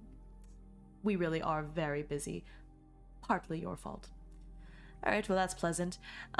Okay, so I think what I'm going to do is I'm going to, very similarly to when I was helping, Maziar with his prototype, I guess I'll just research. I'll go read up on love poetry at the library and then see if I can ask people around town what they think. If I can at least gather some key words or things that might be able to inspire the mayor or at least help Astra understand what love is. Okay, so with that information in mind, let me think about this. So this is it's somewhat complicated and urgent. So let's say it's 3 progress boxes, because it's complicated because love is a very abstract concept, and it's urgent because it seems like the mayor's efficiency has gone down somewhat. And so Astra tells me that she would like this done within the next, within the week, preferably. Okay, so I've got the rest of the week to work on this. Okay, and so with my assignment, I'm going to head out into the town. Actually, so I'm going to go to the library first. So I haven't seen Leon in 2 days, so I have to go and brush up my presence. So I go and visit Leon, and Leon says, "Hey, good to see you. I noticed that you finally started planting things in your community plot." I'm like, "Oh yeah, you noticed that?" He's like, "Yeah, honestly, you've got a long way to go, so I couldn't help but notice your plot. It really stands out. But you shouldn't feel too bad because everyone else's plot, well, me and everyone else who has a plot in the garden right now, we've been doing it for a while. So all things considered, he trails off as if he can't really think of other ways to compliment me in a way that would sound sincere. Anyways, you're doing great. Keep up the good work." Okay, thanks, dude. But anyway, what brings you to the library today? So I tell him about my kind of commission in a way that I'm helping. So he tilts his head and says, "You're telling me that you're helping Astra research what love is? What the heck is that?" "Yeah, she really needs help because the mayor is, in a mood." Leon rolls his eyes. Kestrel is always in a mood. Was this your first time meeting him?" "Oh, well, I wouldn't go so far as to say that I met him because I didn't actually speak to him, really. I just kind of watched Astra interact with him. But yeah, that's actually the first time I met the mayor." Leon says, "I'm surprised that they didn't have you meet the mayor sooner. You mean when you first came in, you didn't introduce yourself to the mayor as the new Outlander?" "Oh, I was in such a hurry to get a nice place to stay after wandering through the forest that I guess after talking to Opal, I just left without talking to the mayor. To be fair, she didn't ask me to or anything, but yeah, now that you think about it, it seems kind of funny that I've been here for so many days and only just saw the man. Anyway, that's neither here nor there. I would like to, I know what love is. I kind of want to get a better descriptive feeling for it because it really seems like the mayor is struggling with the poetry aspect, and I don't know if I can describe what love is, but maybe the great poets have already done that, right? And so with that in mind, Leon helps point me in the poetry section. So I'm going to do some reading about love poetry. All right. I'm going to roll for that. Does this count as an inquiry? I'm not actually talking. Inquiring as if I'm asking people. I'm not doing that. So I think this is just a regular... Okay.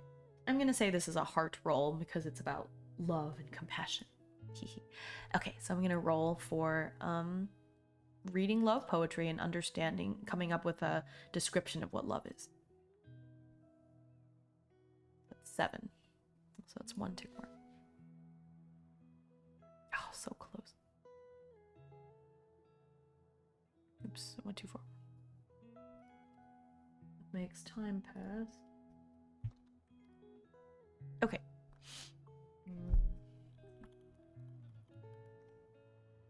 I'm gonna read out loud a nice love poem.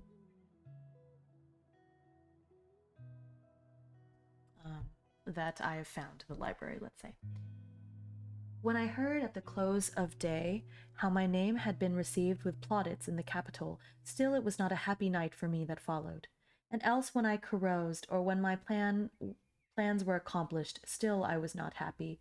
But the day when I rose at dawn from the bed of perfect health, refreshed, singing, inhaling the ripe breath of autumn, when I saw the full moon in the west grow pale and disappear in the morning light, when I wandered alone over the beach and undressing, bathed, laughing with the cool waters and saw the sun rise, and when I thought how my dear friend, my lover, was on his way coming, oh, then I was happy. Oh, then each breath tasted sweeter, and all that day my food nourished me more, and the beautiful day passed well. And the next came with equal joy, and with the next at evening came my friend. And that night, while all was still, I heard the waters roll slowly continually up the shores. I heard the hissing rustle of the liquid and sands as directed to me, whispering to congratulate me. For the one I loved most lay sleeping by me under the same cover in the cool night. In the stillness, in the autumn moonbeams, his face was inclined towards me, and his arm lay lightly around my breast, and that night I was happy. That is When I Heard at the Close of Day by Walt Whitman. That's nice. I get the sense that love is actually really ordinary. You can describe love as finding the magic in everyday moments. I like that, because that's really what this poem seems to be about. Okay. Love. Finding joy in ordinary moments with your loved one at your side.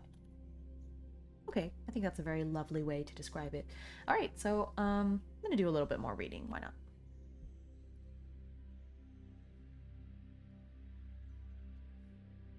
Eight. Okay, so that's another 1. And then it does cause time to pass. So I keep reading. I still like my definition of finding love in ordinary moments. Some of these are much more passionate than others, but I don't know if I really consider that to be what love is. So even though I think it's a really easy way to talk about, oh, passion, and that's, the sparks of love, I think that might also be a little too abstract for a tree spirit to fully understand. So I'm going to keep this for now. As the sun starts to sink into evening, I've been sitting for a while, so I stand up from my table, close the book of poetry that I was just reading, and carefully put it back on the shelf. Leon tells me that normally he doesn't really like it when people reshelve their own books because people can put them in the wrong place, but recently not as many people have been going to the library, and he's seen me over the last, several days when I was researching. He gives me his reluctant approval and says that I am free to reshelve books on my own. With that, I decide to strike up conversation with Leon. This is my definition of love that I've found so far. I like that love is finding joy in ordinary moments. Well, what do you think love is? I'm gonna make an inquiry to Leon. So it's another heart, but an inquiry, I get a +1 on that, so +3. Why do I keep clicking this one? Because it has a dice icon. I keep thinking it's the dice, but it's not. 8. Oh no, it's a failure. Well, Leon just kind of gives me a weird look, and he's like, I don't know if we're close enough for that. I think your definition is pretty good. It seems like he's a little reluctant or shy to answer, and maybe he would have answered me better if I knew him better, but that's okay. I think it was nice just to talk to him and get a sense of it. Oof, double failure though. That hurts. Okay, so time passes. It's now evening. I've kind of had enough of researching love for now, so I'm going to call that a day. and leave the library. So after saying goodbye to Leon, I leave the library. Actually, it was really enlightening talking to Basil about his story this morning. Maybe I'll ask him about it tomorrow. For now, I'm going to sit in my room and have a think about Hope Isle and about what I'd like to do here, and finding my place. So this is another heart roll, let's say, so +2. I did it again. 7. Okay, so I progress 1. I really do enjoy helping people.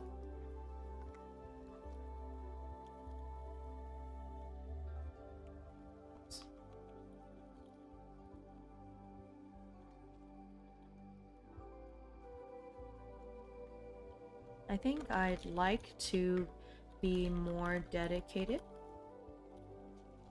about finding crafting materials and sharing them with the other islanders. But I don't know if I fully fit in yet among these people, some of whom have been here for all their lives.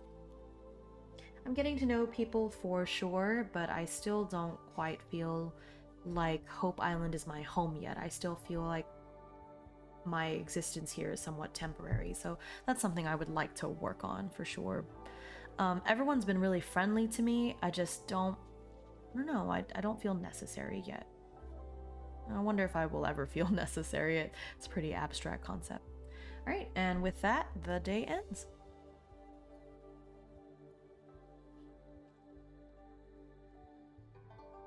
Okay.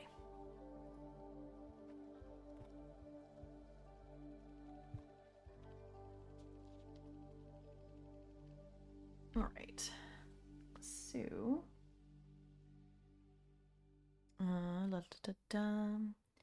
okay.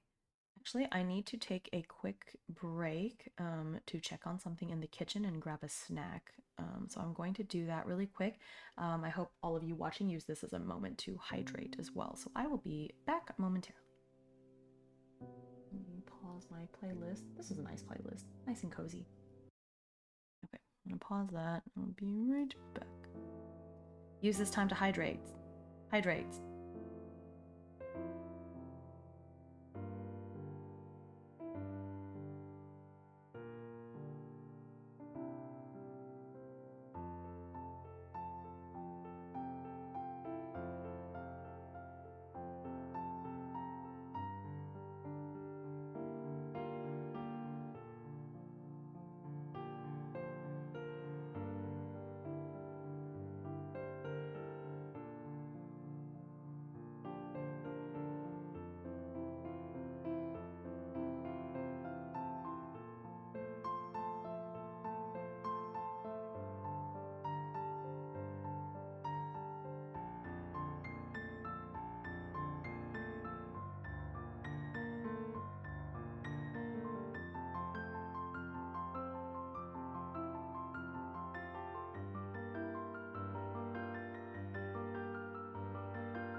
am back with some sparkling water. I hope you got hydrated as well.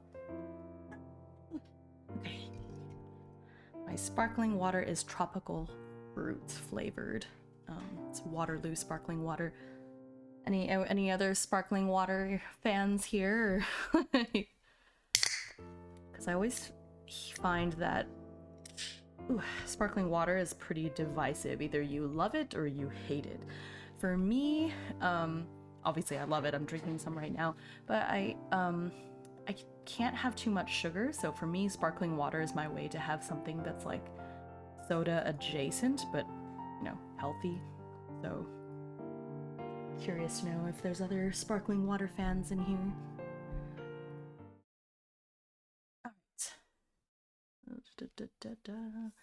All right. Okay, here we are. All right, so we're back. Okay.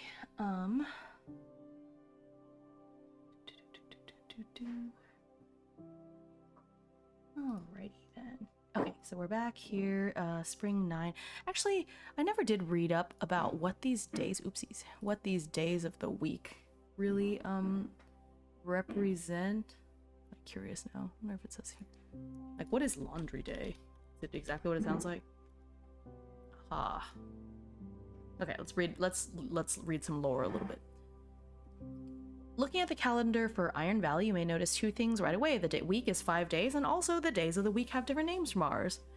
The former is because life in the valley moves faster than in our world. There's only 5 days a week and 5 weeks a season, making for an even 25 days a season or 100 days a year. As for the names of the week, these are the towns doing.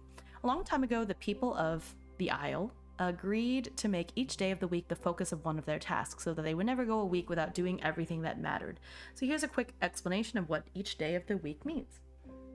Bread Day, the first day of the week. In the days of the town's founding, Bread Day was the day where all families would bake the week's bread, always making sure to bake extra for visitors or people in need. Although it is still tradition to bake bread on the first day of the week, many people interpret this to mean getting the bread, as in getting to work. The most serious workers will be up before dawn on Bread Day without question. Friends Day, the second day of the week. It was said in the days of the town's founding that after a good day of work, one ought to spend a day in the company of good friends. This is the reason why many of the social holidays in the valley, or on the Isle, happen on the second day of the week. Friends Day is a great chance to go on a friend date, have a sleepover, or do something nice for someone you love. Soup Day, the third day of the week. It was by the middle of the week that bread tended to get a little stale, so the people of the valley decided there was no better thing to do with hard bread than to dip it in soup. It is customary to make soup in the middle of the week. In fact, many people look forward to this fact. This is good because I have soup magic. Sure, it may be the hump day, but at least there's soup. Laundry Day, that's today, the fourth day of the week. Even as far as the founding of the town, people know that if you leave laundry for the end of the week, you would likely not get it done. And so people decided to do laundry and bathe on the fourth day of the week. Although bathing broke free of this rule over time, laundry and other household chores remains the sole focus of this day. The fifth and final day of the week is Rest Day. After a week of hard work, spending time with friends, eating good food, and taking care of one's chores, there was nothing left to do but to spend a day resting. This means rest in all forms, from reading in the bathtub to taking a walk in nature, from painting at the lakeshore to playing board games at the pub. Although it is true that some people unfortunately have to do work on Rest Day, at least they don't do so for long. Whoa. Alright. So Laundry Day is supposed to be a day of chores, huh? Okay. I don't know if I want to do that. Laundry Day. I only have 2 things. Okay. Well, so I wake up and I'll use this time to do a bit deeper of a bath and go ahead and wash my clothes. I only have the 2 outfits, and so I'll wash the other one that I haven't worn and swap between the 2. And after that, I go downstairs and I'm going to talk to Basil. I want to talk to Basil about love. So I ask him, hey, how did you and Spruce meet? Or at least this is my intention. But when I go down the stairs, Basil is busy at work. And so I decide to talk to Spruce instead. I actually haven't talked much to her ever since coming into the cozy nest, so maybe this is my chance to get to know her a little bit. So I have a nice conversation with Spruce, and I ask her, how did you and Basil meet? I heard that you were childhood friends. Well, how did you get from, friends to lovers and married for so long? So I'm gonna make my heart inquiry. Oh wait, +1 tick. Oh no, it wasn't hit last time. Okay. +3. Hey! Okay, so that's +2 plus the other +1 tick from my inquiry, so that's +3.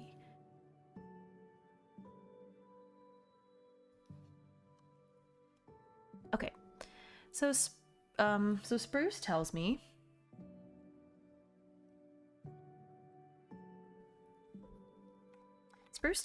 that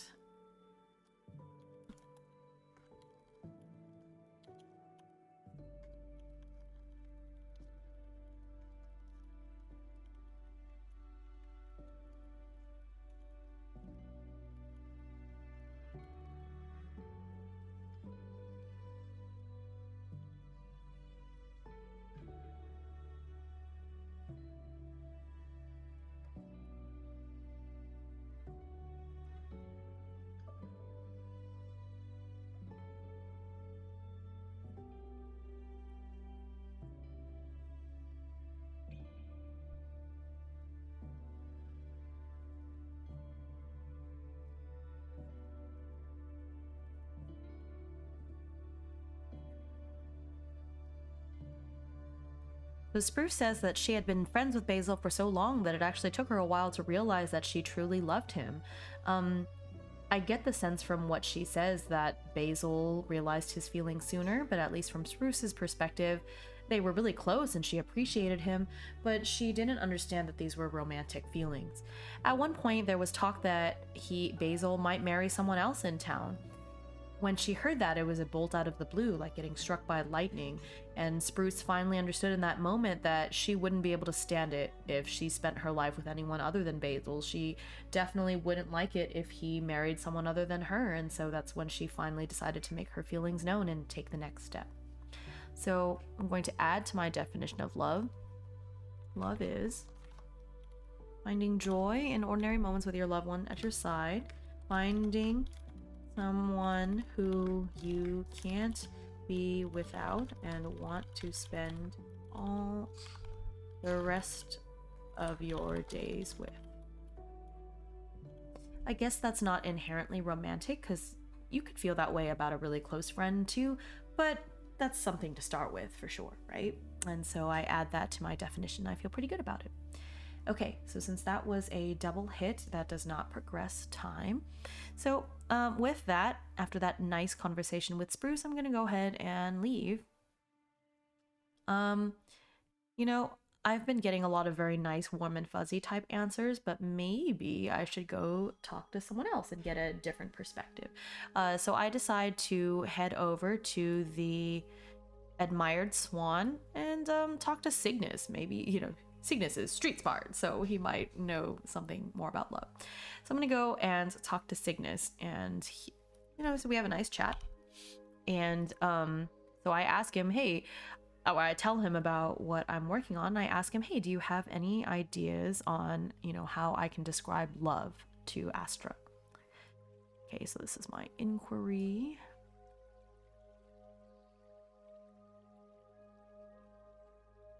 It's 5 plus, yeah, it's 5. Oh wait, okay, so that's +1 on a successful hit, so this is +2 ticks from my inquiry. But it does make time progress because it was a single hit. Okay, so he tells me stuff that's a little bit more common.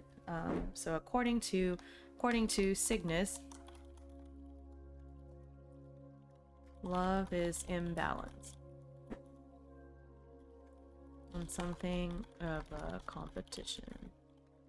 The one who loves more loses, but even a loser in love can feel happiness.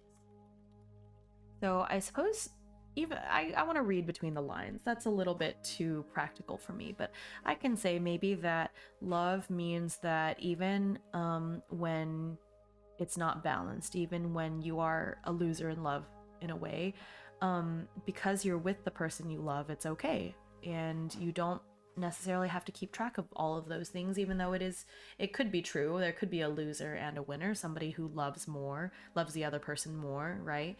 But looking for 100% perfect 50-50 balance in a relationship probably won't happen. And being okay with that means that you truly love the other person. It becomes something selfless.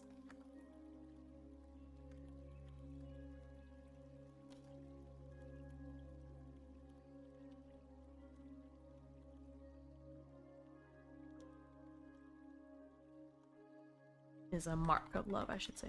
Mark of love. Because it'll never be balanced. All right. So I'm going to now go cultivate my garden plot. So now that I've contemplated all of these deep matters, let's go cultivate my garden plot. This is farming +1, edge +1, so it's gonna be +3. Oh, great! So I double hit.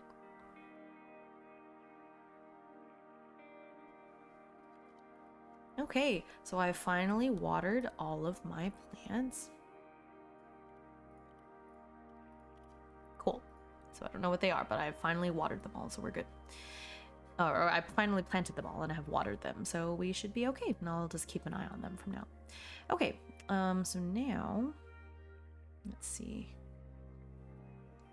Oh, since that was a double hit, that doesn't cause time to pass.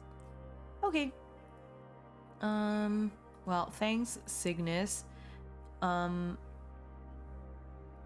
gonna go talk to... You know what? I should go talk to Kestrel. I know he's kind of the reason why I'm doing this quest, but maybe I could get a better sense of what he's looking for if I go and talk to him, you know? So I'm gonna do that. So I head back down to Town Hall, and Astra gives me, Opal lets me in, right? So, you know what? Actually, before I talk to Kestrel, maybe I'll ask Opal what she thinks love is.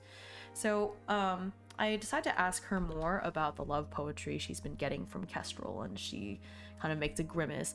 Look, just because I'm a fancy vampire doesn't mean that I love stuffy love poems, okay?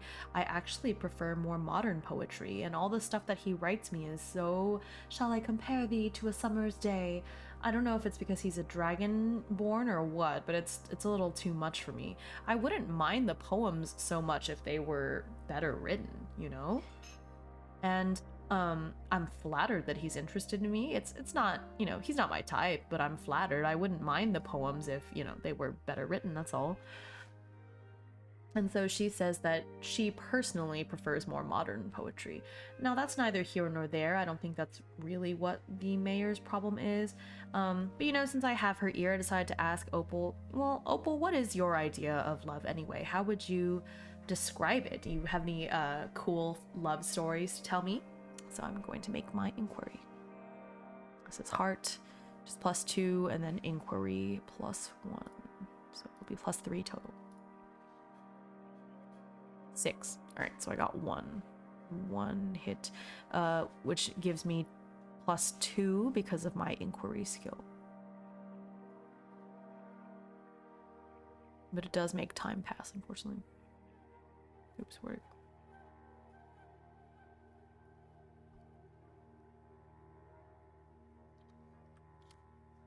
Okay.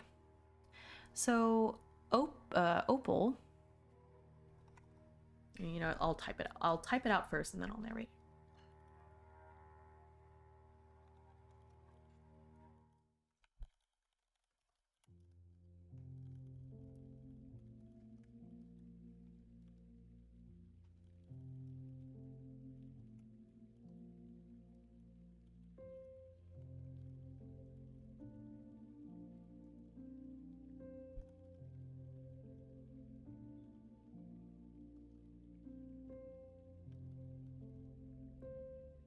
Howdy, welcome, welcome.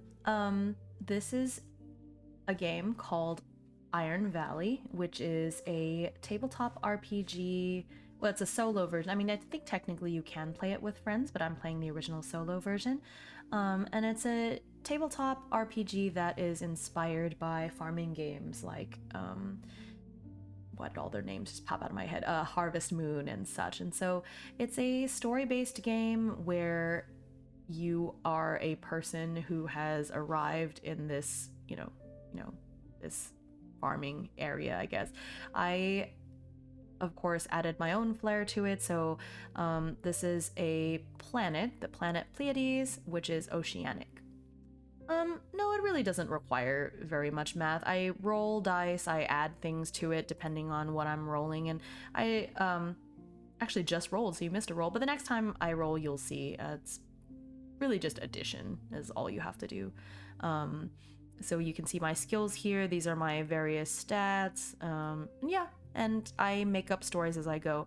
A lot of it I make up, and I use the book has a lot of these random tables called oracles, and I use that to kind of guide my storytelling. So there's some game mechanics. A lot of it I'm making up as I go, basically. But no, I wouldn't say it requires a lot of math. It's just addition. So just now I had a good roll, so I'm writing this and then I'll narrate and read it out loud here in a moment.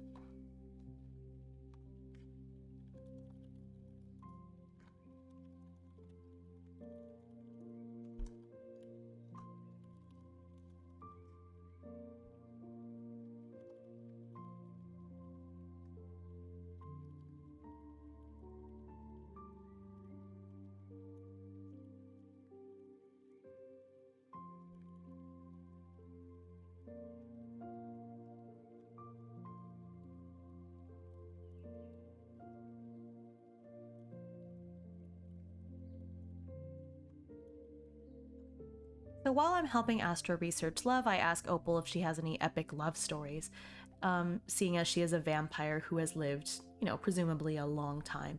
So Opal tells me that over her long life, she's loved and lost many. She's had lots of great loves. She personally doesn't believe in the idea of a soulmate because, especially for creatures like her who live so long, the idea that there's only one person who is the best person, your fated person, to her, it just doesn't seem very practical. She does concede that it could be the case for, people like me who have a much shorter lifespan, but for her, she considers multiple soulmates as people that she's loved over the years. And I ask, was it hard having to do that? How can you be in a relationship when you know that it has an expiration date, when you know that you will outlive that other person? And she just laughed and said that was something that I struggled with a lot in my youth, of course, dear. But if you close yourself off to the idea of building relationships with others, whether it's romantic or not, just because you know it'll end someday, well, life wouldn't be worth living. What would be the point? And so I treasure every moment. I treasure the people that I meet, the people whom I love, because it is finite. And I can relish in the fact that we're enjoying each other's company, and one day it will end, and that's okay, because each ending is just another beginning. Ooh. It's a lot to come to terms with. I think that's something that I don't really understand in this moment, because my lived experience is so much shorter than hers. I understand the words that she's saying. It makes sense. I just don't know if it's a mindset that I can adopt.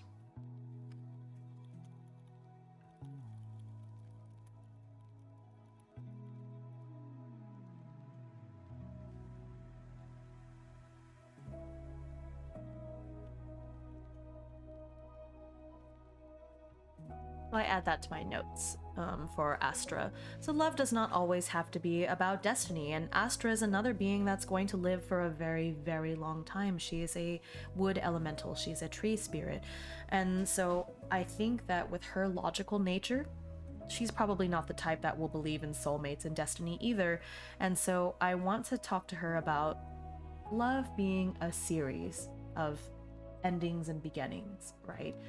I like that. And so that's what I take away from Opal's tellings. And with that, I'm going to go ahead and continue my original thought, which was to talk to Kestrel about it.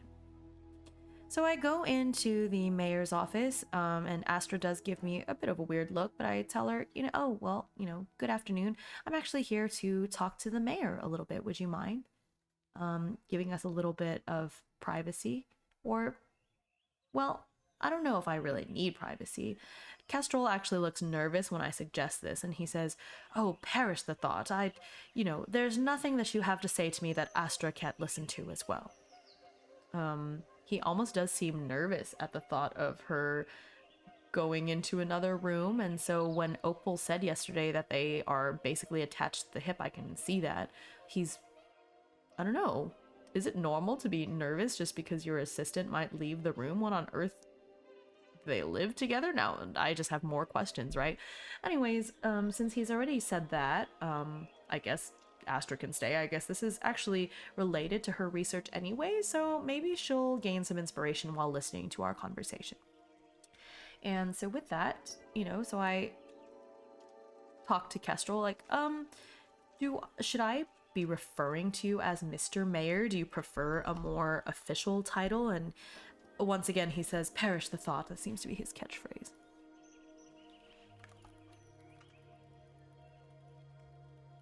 Perish the thought. Please be casual with me. This is such a small, cozy town that it would be entirely too stuffy if everyone spoke to me in such formal tones. Mr. Mayor, Mr. Nair, Mr. Mayor. Please perish the thought. Okay, so I'll just call him Kestrel. Okay, so Kestrel, I am doing a bit of a survey talking about, wanting to know about what love means to different people. And so I would like to know your opinion on it, okay? What is love to you? Surely someone as you who is so learned and writes so many poems about it, you might have a better way of describing it. And so I would just like to hear about what you think. So that's my inquiry. So it's going to be +3. Oh, 9. Okay, double success. So that'll be 3 tick marks because I get the +1 bonus from my skill as well. So +3. Ooh, does that finish it? It does. Okay. So he gives me his answer. Kestrel says,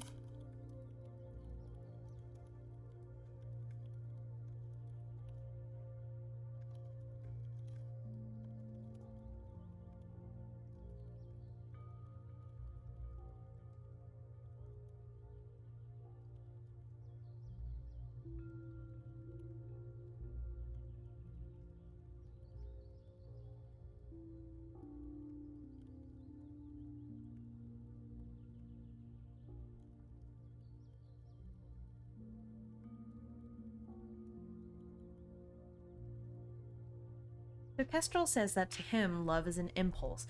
When he sees someone lovely or is with someone he cares about, that feeling of love takes over. When you love someone, you want to be good to them. You want to do things for them. In Kestrel's case, he wants to write them poetry. That's his way of communicating, his love language, you could say, so that the other people know how much he cares about them. And so I talked to Kestrel a lot about, or I decided to talk to Kestrel about boundaries and tell him, I think that's really admirable. I think it's nice that you want to do things for other people, and I admire that. However, I do think it's important that in order for your poetry to have the desired effect, for it to, love is something that ideally we want reciprocated, right? So if you care about someone, you want them to care about you.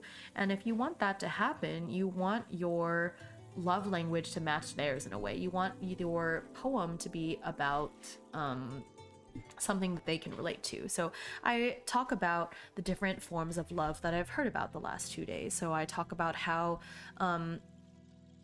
wonderful love poems talk about how love is finding joy in ordinary moments without even having to do something for the other person, but just by having them by your side. Cygnus says that love is an imbalance and it's a bit of a competition, right? But being in love means that you're okay with that. You're okay with it not being equal at all times. And most pretty important is Opal, who says that love doesn't have to be about destiny. You can love and lose, but there's always another tomorrow. It's okay to have one love, have it end, and then you move on to the next one. So love can be so many things, and even Kestrel's idea of love being a feeling, an impulse, that's perfectly valid too. But what's important is that when you're writing poems that are meant to go to someone, that you keep their thoughts in consideration.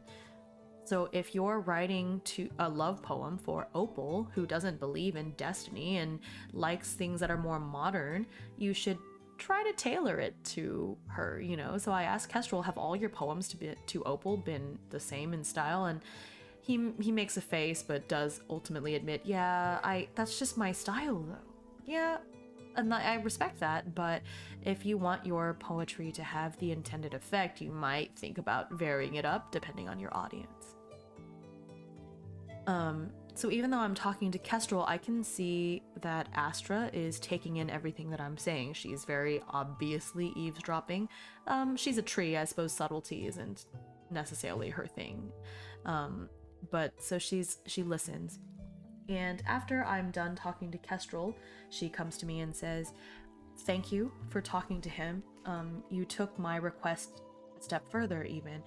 I wanted you to research love and help me understand what love is and why it is such a big deal to Kestrel.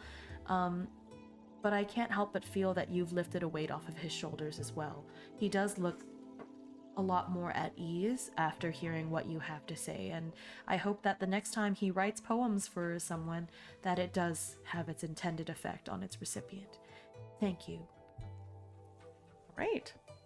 So I have completed this. So I'm going to now add it to my archive.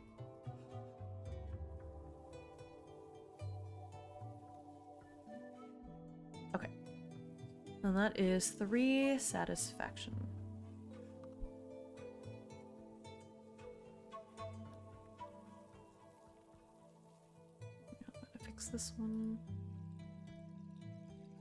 And I get 3 satisfaction since it was worth 3 boxes. Okay. Ooh, I should be able to upgrade one of my skills here in a little bit at the end of the day.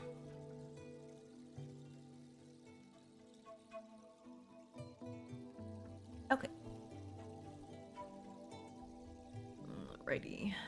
I have that done. So I'm going to gain +3 favor with Astra, because I spoke to her, I solved her problem, or I finished her request, and even went above and beyond. So I'm going to say that I gained 3 favor from that. So let's see here. Oop, I went too far. Try your best, make a promise, reap the benefits. Yep. All promises reward with satisfaction. Favor. Yeah, that makes sense. Okay. So I have 3 favor with Astra as a result of helping her with her research. Okay. Well, with that, I did so well with that it's still early afternoon. So I'm going to take this time to go mining. Okay, so I would like to you know what? I'll mine some more star iron because he said, the toy maker, right, said that he wants some. So mining for star iron. Okay, so this is, should be laid back, so I don't need it. It's laid back and simple because I already know where the vein is, so it's 1 box.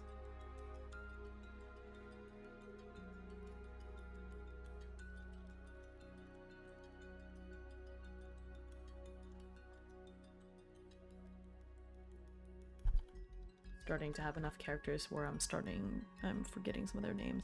Maziar.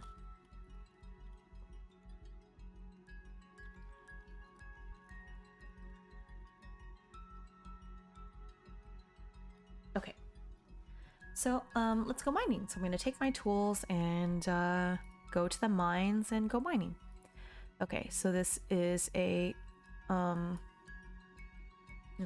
should be my physical because it's a heavy tool.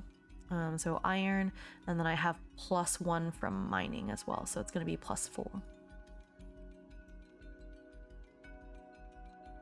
Oh, 8. Okay, so that's 1, but then I did get an extra +1 because of my skill, so that's 2 ticks. Does, however, cause time to pass. All right, so I'm gonna keep going. I'm pretty close to the vein, from my previous experience, I know that I'm close to being able to dig up these, so I'm gonna give it a shot. Let's go again. So it's gonna be +4. Great, double success, and plus another one, which I don't need. Okay, so that gives me 1 satisfaction. It's pretty simple. I mean, I knew where it was and everything. Oops, it's +1, so I have 4 satisfaction now. Wait, no. Didn't I just get 2? I had 3. I got 2 from finishing that quest just now. Oh, wait, no. Oh, I see what happened. I did the thing where... Okay, I had 2, I gained 3, so I have 5. And then I gained another 1 just now, so I have 6. Okay. Whenever I think of plus adding, I always accidentally replace it instead of adding it, so I forgot. Okay, come on. I said that this doesn't require a lot of math, it only requires addition. I should be doing better. Okay. So I'm going to put this into the archive, except... Actually, no, because this is something that I'm going to be doing again. So I'm going to put it into the archive only to keep count of how many times I've done this. It's something I'm going to do often. Times finished. 1. So now with that, I'm going to erase it. Okay, so I'm going to roll to see how many ingots worth I got. I guess I'll roll a d6 for this. Same what I did last time. Alright, so that's 5 ingots, and I already had 2, so that gives me 7 star iron ingots. And that doesn't cause time to pass because that was a double hit, so nice. Alright, well, I feel good about this, so I'm gonna go back to town before it's nighttime. So I head on over to the Admired Swan. Luckily, Maziar does seem to still be there for the day. I actually see him in the back, not working on the robot this time, but just kind of tinkering along. And so I come and drop off these star ingots. So I tell so I have to smelt the ingots. So I talk to Cygnus. And talk to him. Business has been slow today, he says, but he seems a bit brighter after I chat with him, and so he lets me smelt my things, and then I go to the back. Oh, I'm making up the story as I go. The game has some random tables that I can use, so like for things that happen. So for example, there's a random table for like the requests of the villagers, and so when I rolled for the random table, I got one that was like, help someone research what love is, and then I kind of use that as a prompt to write the rest of the story. As I go places, I'm making up these NPCs as I go, and as I go to places, I can also randomize some of these NPCs. I want the game to have characters that I'm interested in, so most of it is random, but some of it I do decide on. Or if I roll and there's like, I like most of the character, but there's a piece of it I don't like, I kind of swap it out. So the game does have mechanics that help you write the story, but I'm making up the story as I go, with help, basically. Kind of like D&D, because in D&D you have books. You have storybooks that tell you characters and monsters and things, but your players and the DM still get to decide what actually happens. So there is a lot of story writing involved, and that's the part I'm doing. So really this stream is you watching me tell a story and watching me be really bad at rolling dice. because I don't get to make up completely everything. So just now I decided to go mining, but it took some rolls for me to actually mine. And so there is a luck element for sure. I don't get to just make up whatever I want to. Which, I mean, I could, but then that wouldn't be much of a game, you know? Game, you have to be able to win and lose in a way, so. All right. Anyway, what did I say? Oh, so I was talking to Cygnus, or really just chatting with him while I'm smelting, but I managed to smelt all of my star iron ingots. And so after chatting with him for a while, I go to the back to talk to Maziar and give him my star ingots. So I get one favor from him for every 2-star iron ingots. So I guess I can just give him, I have 7, so I'll give him 6. So now I have 1 left. And since I traded in 6, that's going to be 3 favor.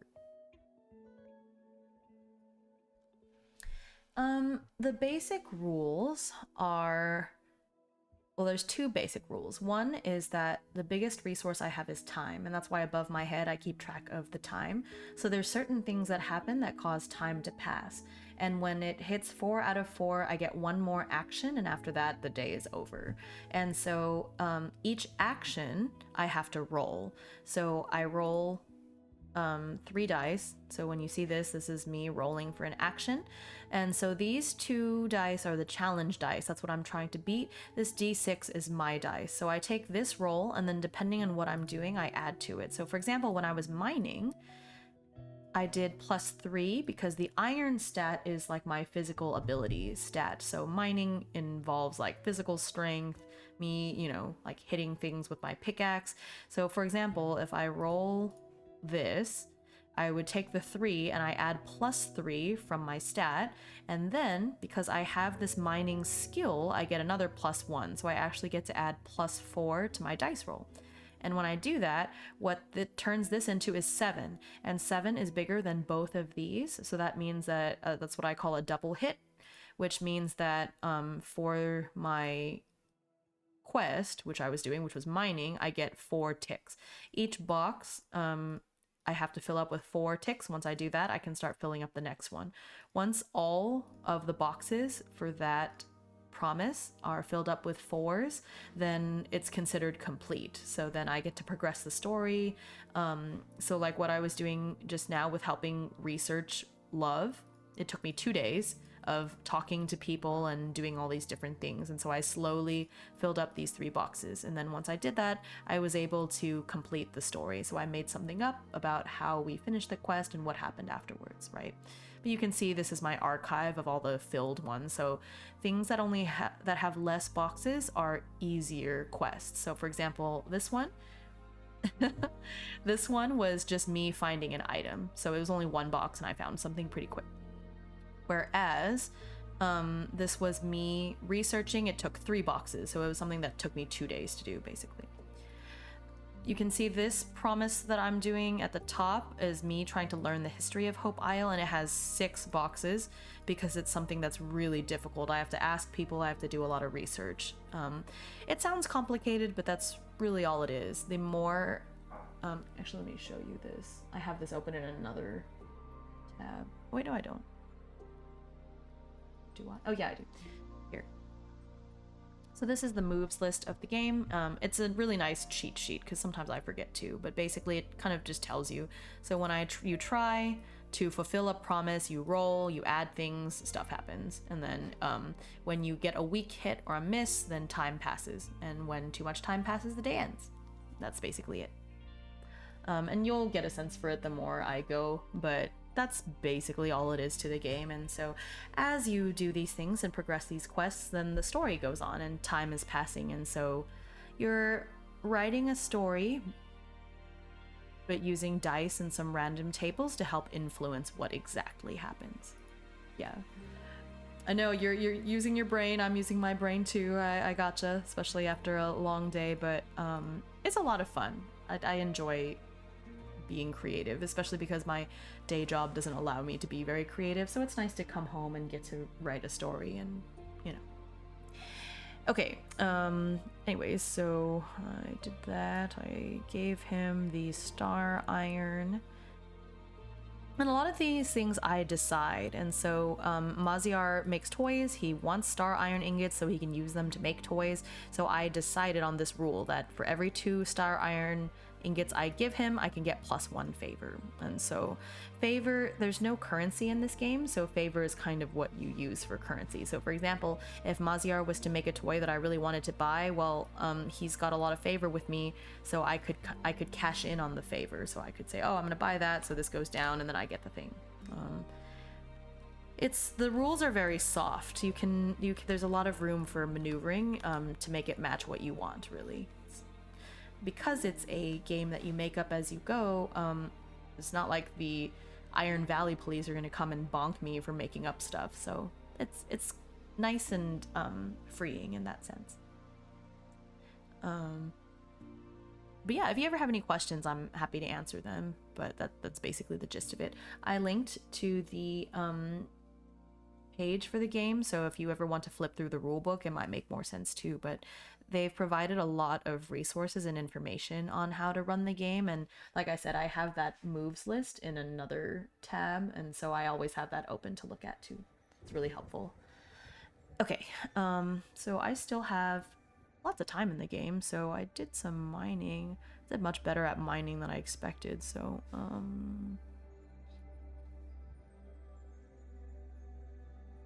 I know.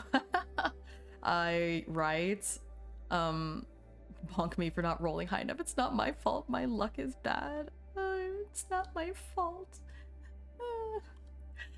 I'm glad there's no Iron Valley police. Oh, anyway, the game is called Iron Valley, but the name of my town is Hope Isle. So if you see Hope Isle, that's just the name of my island, the name of the town, but the actual game is called Iron Valley. So that's where that all comes from. Okay, I already cultivated my crops, so you know what? I have this fishing skill that I've never used. So I'm gonna go over to the river and do some fishing. I'm gonna add a promise for that. Fishing. For now, I'm gonna make fishing 2 boxes because I only have level 1 here in fishing, so I'm not that skilled at fishing. So for me to fish, it's a little bit complicated. So it's 2 boxes.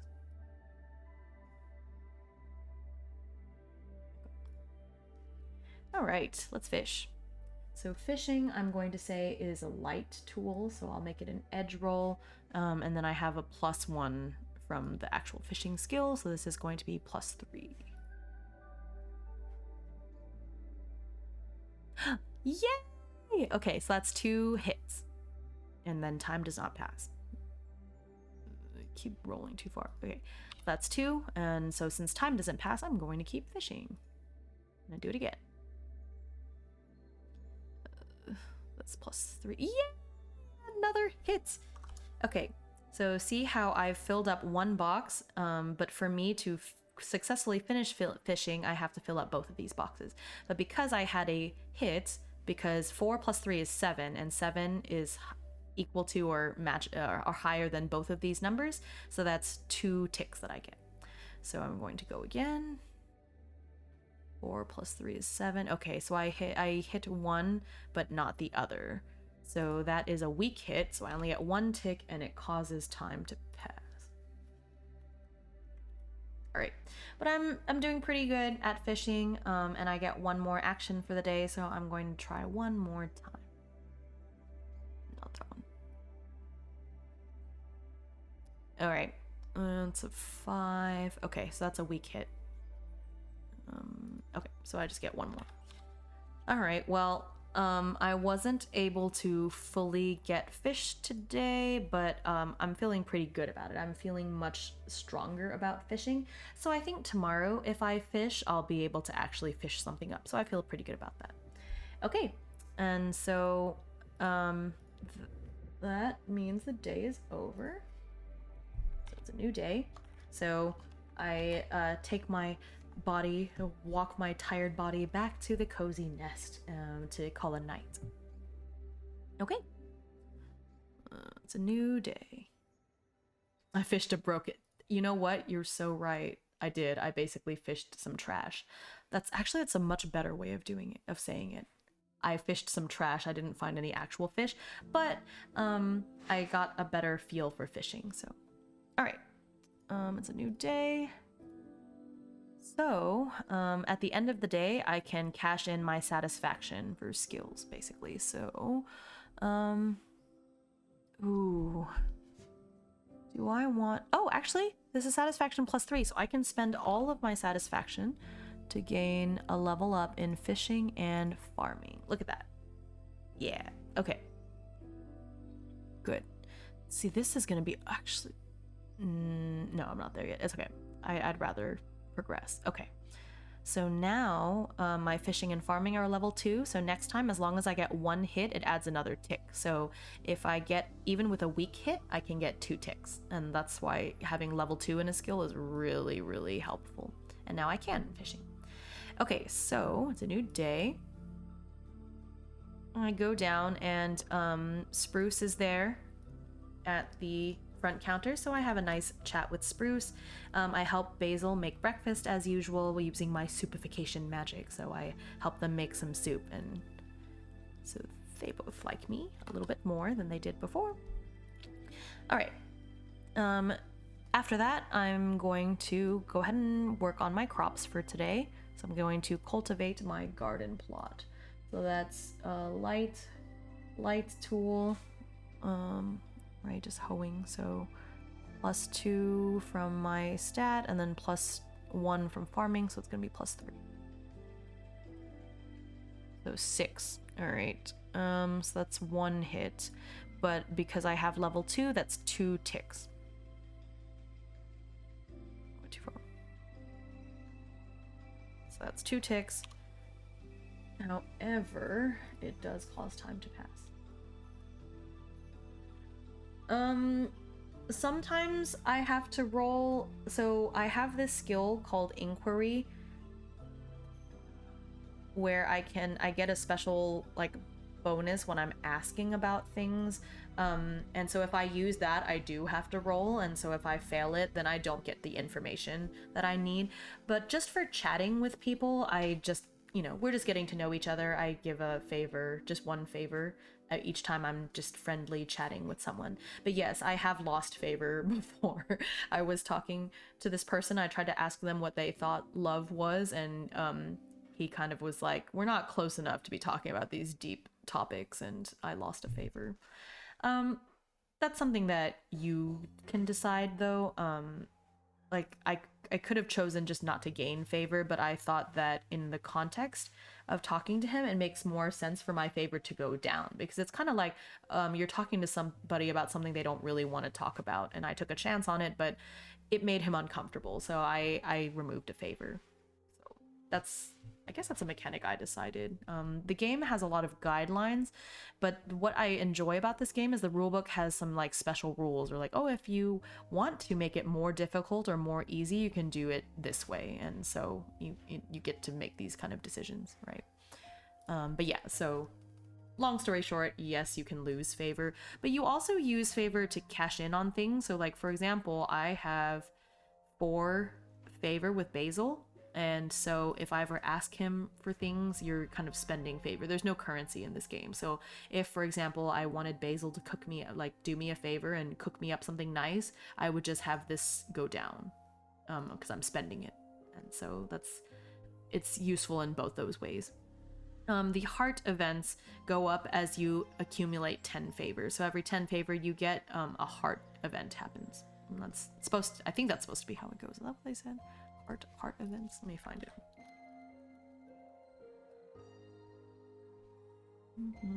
Yeah, build enough favor to unlock tender moments. Yeah, I picked how much the favor would go down based on what made sense for the situation. So for that particular situation, I thought it was fine to just go down 1. Because I made him kind of uncomfortable, but it's not like I, said anything super mean or anything. Heart events. Oh yeah. Okay, spend 10 favor to create a wonderful memory. Yeah, so I do have to spend it to unlock the heart event. I see, that makes sense. Okay. Anyway, so I talked to Basil and Spruce and helped them make breakfast, and so now, wait, why? Oh, because I was farming. Okay, yes, I was farming. Okay. Did I already make that go up? Yes, I did. Okay. So I got +2 for farming. I'm going to finish fishing now. That's gonna be an edge roll. So +2.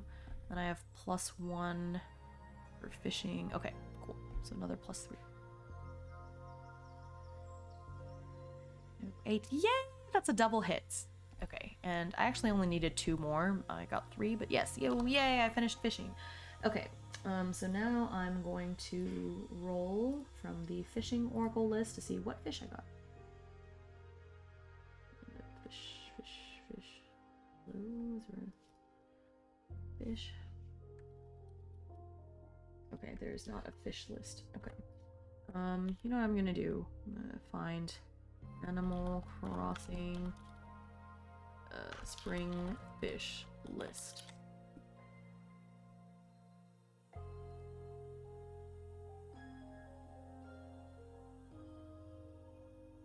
Alright, that's a lot of them. Alright, so I'm going to roll. Let's see what I get.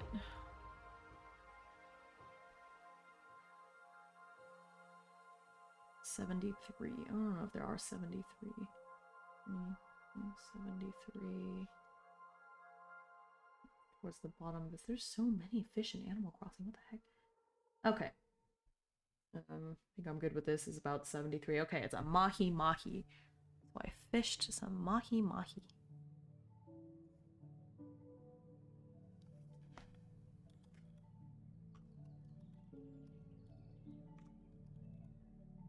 Cool, I have mahi-mahi.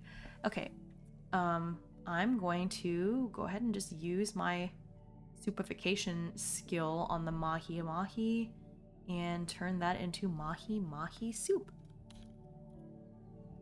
Alright. And it's delicious because my soupification magic makes it always delicious. But I did finish fishing, so I get 2 satisfaction. Now moving forward, because fishing is a level 2 for me, I think moving forward it's going to be 1 box instead of 2. So I'm gonna get rid of this one. Cool. Yeah, so the soup is in my backpack for now. My backpack actually doesn't have that many things in it. These seem like a lot, but they're all pretty small. Okay. Let me add this to my archive.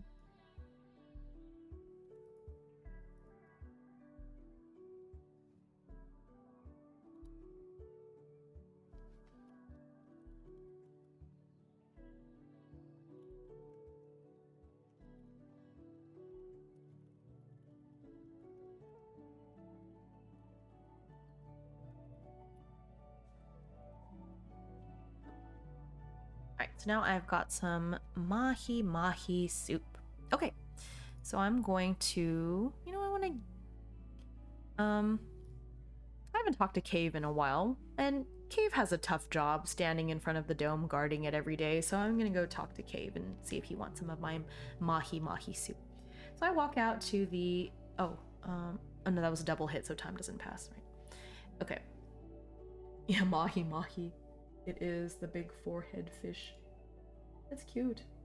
It's here, I'll those of you. Mahi-mahi in Animal Crossing. That's kind of cute. Sorry I had to make soup out of you. Alright, so I'm going to go talk to Cave. And so I'm chatting with him and I'm going to give him some of my fish soup. So first, I get 1 favor with him just for chatting with him. I don't know, where's the... It's like gifts. Gifts, giving.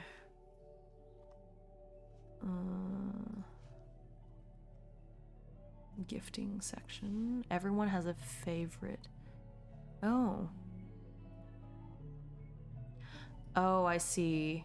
Okay, I need to figure out what everyone's favorite resource is. Okay, because I need to determine that for everyone.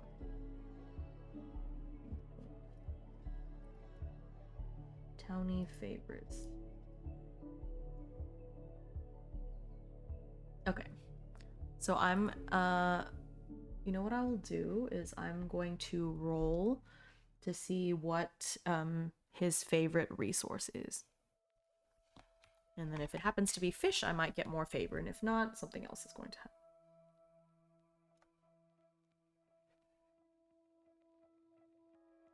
Favorite item. We're going to find out. Okay, so his favorite resource. 09. Oh, he likes mushrooms. Okay. I know that would be funny if it was rubbish. It was not. His favorite resource is mushrooms, which is not what this is. Okay, so I give him some fish soup. He does appreciate it. I do get one favor, but that's it. Actually, you know what? I'll roll to see if he likes it or dislikes it. So I'm gonna roll a d6. If it's odd, then he, if it's odd, then he likes it. If it's odd, then he doesn't like it. If it's even, then he likes it. Let's do that. No, he doesn't like my fish soup. Okay, so no favor. Let's say dislikes. Actually, that might be a little too. Okay. Okay, I'm gonna do this. I'm gonna write this down here so I know it. Okay. Gifting. So I don't think this is in the book. Modifiers. Your gift may be worth. Okay, here. Again, by giving. Blah blah blah. Preferred gift. 2 favored gifts. If it's preferred, don't forget how to. Okay. Okay, so I think to make things more fun, they can have disliked gifts. Okay, so roll. I'll roll a d6. So 1 to 2, dislike. Add item to dislikes. 3, 4, neutral. 5, 6, add item to liked. This is +0. Dislike is a -1. Okay, so that's gonna be my new rule for when I'm gifting people things, because I only just found out that he likes mushrooms. Which is fine. So his favorite resource is mushrooms. Favorite item. Roll for that too. 2d10. Oh no, I closed it. Okay.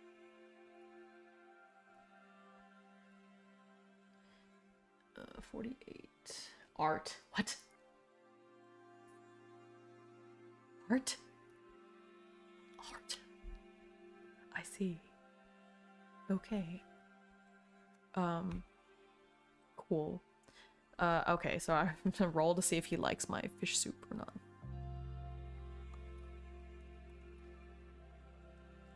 The mahi fish soup. It's a d6. Okay, he likes it. Yay. Woo! So +1. Alright, so he enjoyed the fish soup. He and I share this mahi soup together, so now I have no more mahi soup. But I spent some time with Cave talking. I'm gonna have time progress because, you know, we spent some time doing that. I chatted with him, made him soup, we ate the soup. Alright, so I feel pretty good about that. Now I learned a little bit more about Cave. Alright. So I think it's a good idea for me to find out more about other people. So I'm going to talk to... Man, I like Cygnus. I want Cygnus to like me. Okay, so I'm gonna go talk to Cygnus and see if I can learn more about him. So I'm going to inquire. So that is my... yeah, charisma. So it's a heart roll. And my Inquire gives me another +1, so this is a +3. I'm just gonna see if I can get to know what he likes or not.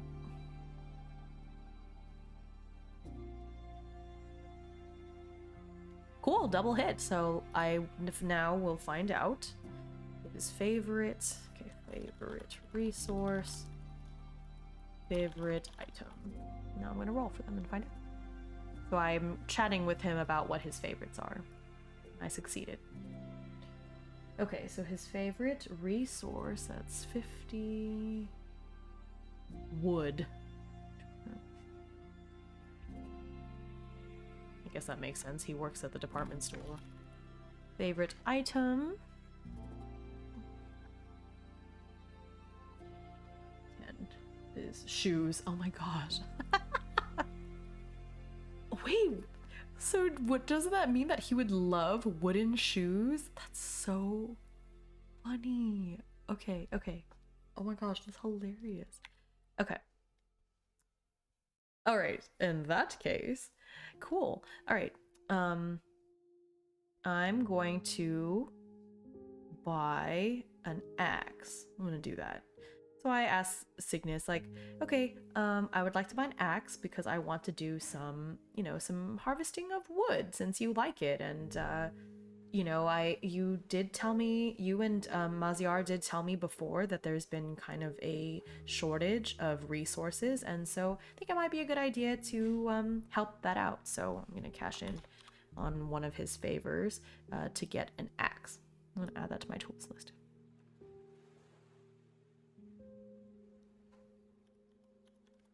Cool. Now I have an axe. Okay, so I'm going to go gather wood.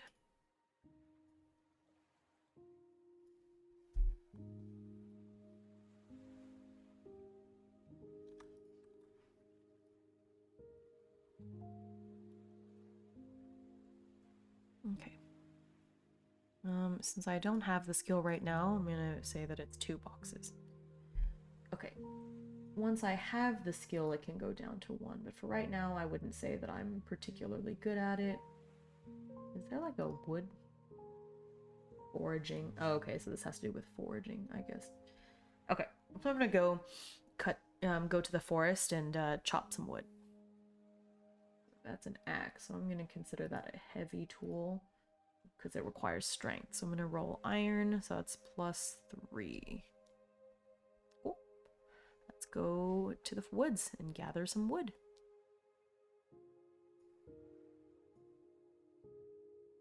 Oh, I need this too. Great, double success.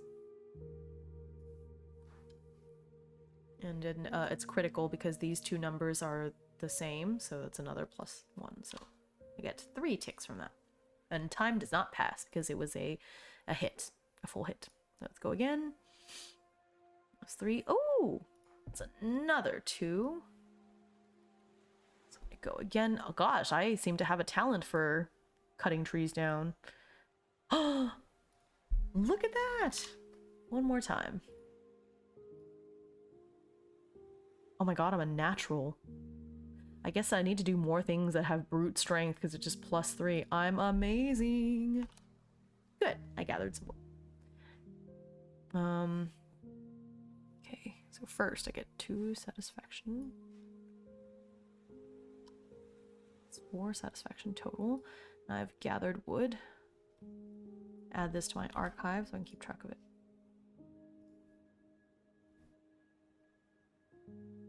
Okay. Copy this from here. Okay, so let me roll to see how much wood I gathered. I'm gonna roll a d10 because I went over the ticks. Like, I did great, so like I feel like I gathered a lot of wood this time. Okay, so 6 logs. What kind of wood is it?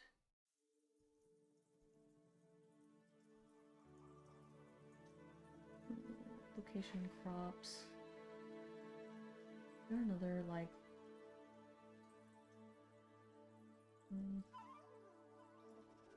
Yeah, okay. I'm just gonna say 6 logs. I'm not gonna get too complicated with the what type of logs and stuff. Okay. So with that, I did amazing. Hardly any time passed at all. This time only passes when it's nice. Okay, awesome. So I'm gonna head back to town and talk to Cygnus. Now I'm going to give him some wood. I want to use some of it, so I'm not gonna give him all of it. I'm gonna give him 4 of them. And so that's gonna be 4. Oops, no, 4. 6 minus 4 is 2. Oh my gosh. Okay, so I give him 4 logs. And he compliments me on how nice the logs are. And he's like, you were just here. You just bought the axe, and that's how many logs you got already? Well, it turns out, Cygnus, that I don't know my own strength. I'm a lot more powerful than I thought. So, you know, farming is a bit of a struggle, but I'm really enjoying the collection of wood and the mining and everything. So, I hope you can use it. But yeah, he's excited. He really likes the resource, and it turns out that Cygnus enjoys wood carving. Oh, wait, no, I gave him 4 and it's a favorite item, so it should actually be worth double. That should be 8. That's 10. Oh my gosh. I'm gonna cash in my favor for a heart event. Oh my gosh, my first heart event. Wait, ooh, can I fill it, or does it just change color? No. Yay! Okay, heart event. There's an oracle for that. Oh my gosh, my first heart event. Spring has sprung. Where is it? Heart events. Okay. I'm gonna roll something. Roll 2 d10s. 11. Ooh, it says they ask what you know about love.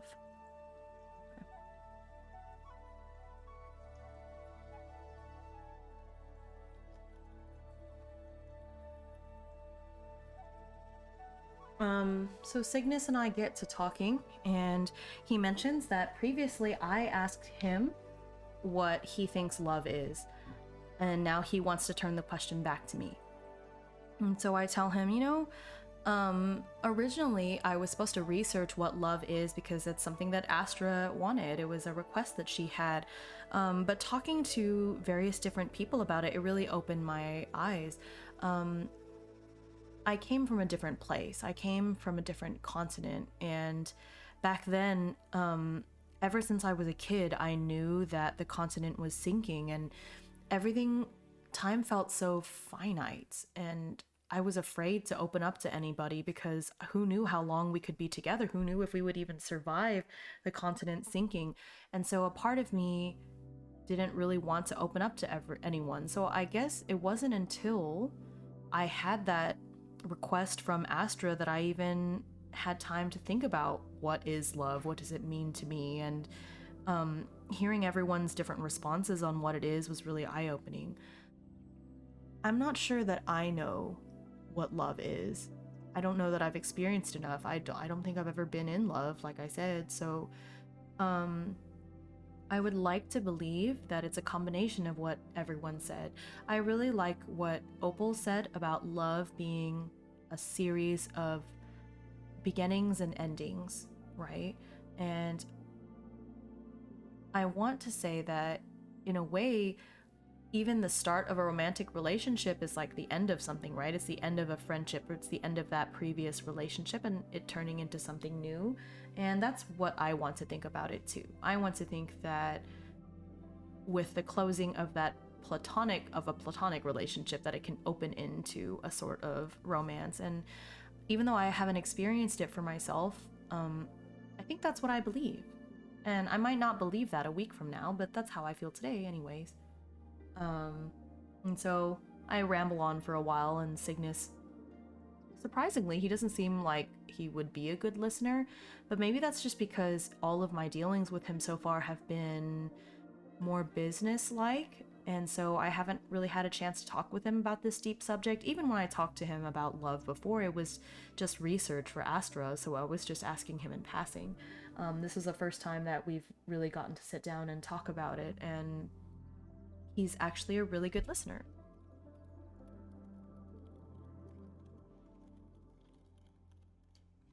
Let me write this down. So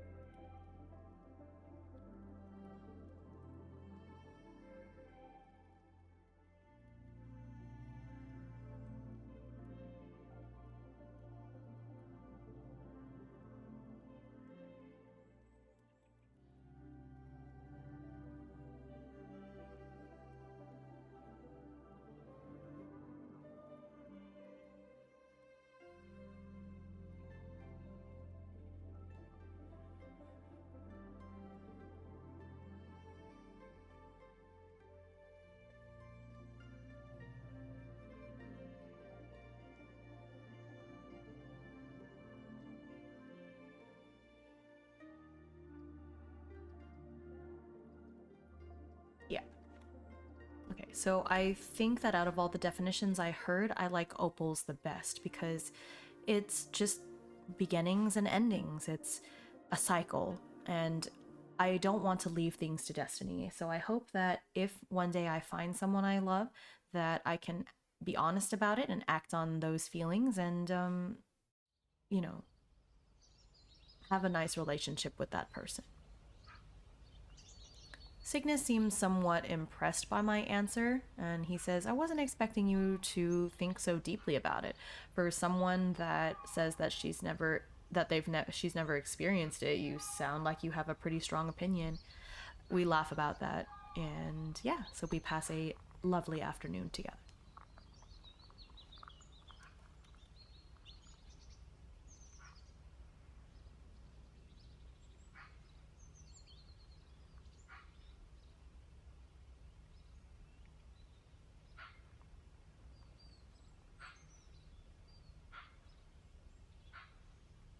Anyway, even though we were talking about love, it wasn't exactly a romantic conversation. It was nice getting to learn more about him. Even though, like I said, a lot of our dealings so far have been kind of short, I found out that he's a great listener. And so as we chat, we just work on wood carving, and he even shows some of it to me. He's great at it. So great. I've gotten closer to Cygnus. I did not expect to get that close to him that fast, but I got really lucky with the wood and everything. So nice. All right. So let's say time passed after that. Cool. Or was this like a? Oh, we're back to that morning bird life. Ooh, my playlist has started over. Okay. You know what? I'll leave it. It's a pretty short song. I shouldn't say it's a song, but it says ASMR morning bird life. It's so funny. All right, I'll just let it play. Okay. I've got some time. Um, okay. I'm going to go and forage in the woods. Cool. Let's do that. I'm gonna go foraging. Do I have a foraging oracle? Just random items, random food. I know it is burb time. All right. You know what? I guess I'll go mining. All right. I'll go mining for some more star iron. Maybe I can even use it to build something later. Well, I don't know. Would wood be more useful? Yeah, wood might be more useful. I do eventually want to build my own house, so let's go get some wood. All right, let's go back to the woods and get some wood. Where did I go? Where did it go? Okay, gather wood. So what did I say that was? Did I say that was a light tool? No, it's a heavy tool, right? Like chopping a tree down. That's +3. Okay, +3.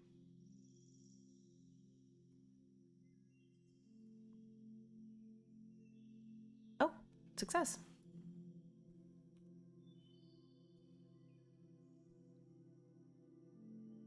7. Okay, that's 1. 1 6.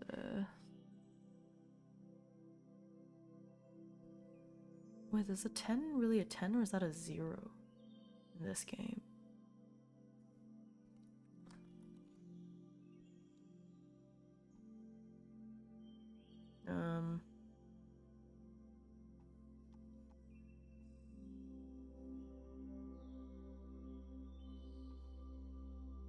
The challenge dice. I'm trying to see if the 10 counts as a 0. I haven't really thought about it because I count 10 as a 0, but only for oracles. I wonder for this. Let's say it's a 10. Birds yell as you chop their homes down. No! Yeah, they have other homes. I'll try not to chop down a tree that has birds in it. It's fine. It's fine. Okay. I'm gonna gather, as that was 1 success and 1 failure, so it's +1, and then time passes. It's fine. There's other trees. The birds will be okay. All right, I made it this far. Let's go some more. Today is just a wood collecting day. Okay, so 1 more success, and then that's it. The birds know me as the woodcutter of destruction. You are feared by all with your mighty axe cutting skills. Oh, you think I'm mighty? That's awesome. Okay, well, that's the end of that day. I didn't manage to finish gathering wood the second time, but I made pretty good leeway. I found a good place to gather wood that will not disturb the birds. Don't worry. Okay, so that's the end of that day. All right.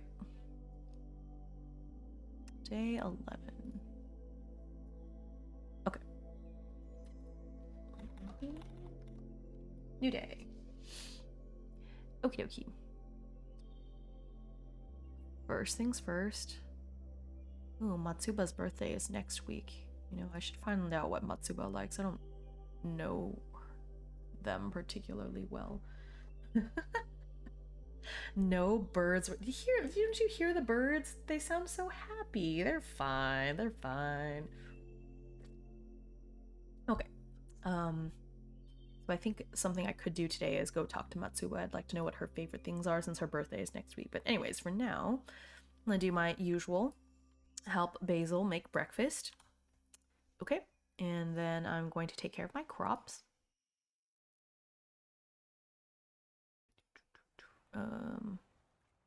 Crops are light, +1 for farming, so it's +3. 7, so it's 1 success, which is 2 ticks because of my skill. Okay, but it does make time pass. All right. Hey, my plants are growing pretty well. Maybe in another two days, maybe, I'll be able to cultivate my plants. That'd be pretty exciting. Okay. So, with that, I'm gonna go talk to Matsuba. So I go into the grocery and I chat with Matsuba and I tell her, hey, my plants are growing really well. I still don't know enough about plants to really know what they are exactly. No, I don't know what I'm growing. I got 16 wild seeds, so they could be any spring crop.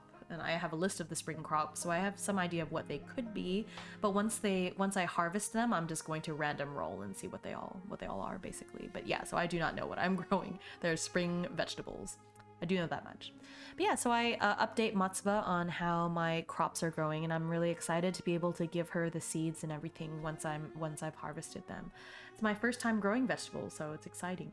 Yeah, I'd love to have some onions. I have a special magic ability to, it's called, I don't know if you noticed, I have mentioned it a few times, but I have this special magic called soupification. So I can make delicious soup out of anything. One time when I was starving, when I first crash landed on the beach, I made rock soup. And it was just eating rock soup for a day. It was pretty sad, but food is food.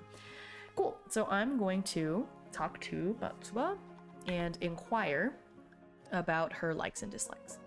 Her favorite gifts, I want to know, basically. So this is inquiry, and it's also it's a heart roll, so it's gonna be +3. 5. Okay, so 1 success. But I get the +1 tick from my... Well, nah, it's okay. It's 1 success. So I'm just gonna find out her favorite resource and not her favorite item. That causes time to pass.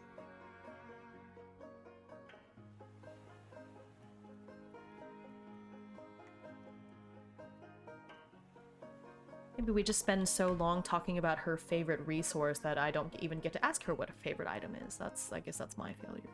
Let's roll. Let's find out what she wants. No, not livestock. 45. Oh, it's fish. Oh. Guess what? Oh, I should have given her the mahi. Didn't know. Okay. All right. Hey, well, it's good to know that you like fish. I actually really love fishing. Cave and I just shared some mahi soup the other day, so as soon as I say that, Matsuba's eyes sparkle, and I'm almost worried that she'll stand up and her head will hit the ceiling or something, but she just gets excited and says, "Oh my gosh, I love mahi. I'm really not picky about fish, so if you find any fish, do trade them to me. I'd love to trade them. I'd be happy to trade them for seeds or whatever else you might need as well." So she looks excited. Yeah, so now I know, so I can get some fish and fish for her. Next time I'll ask her about her favorite item. I don't want to talk to her all day, as fun as she is to talk to. All right, and so with that, I wave goodbye to Matsuba, and let's go finish gathering wood, and if I have time left over, I'll fish. But Matsuba's birthday is not until next week? Yeah, I've got plenty of time, so I'll be able to fish up something nice for her on her birthday. Okay, so let's go to the woods and not disturb some birds. Oh, I bet. Nope, you can pretend that the knife is an axe. I'm gonna go cut some trees down. This is a light... Oh, no, it's my brute strength, so +3. Okay, that's a critical success, so +3. 3 ticks, and I get to go one more time. Time did not pass because it was a double success. Another double success! Yay. So I'm gonna say that since this was a double success, I'll roll the D... did I roll a D8 last time? Or D10? D10, I think. Okay.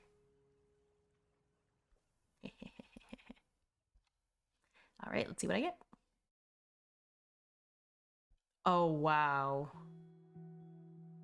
Oh.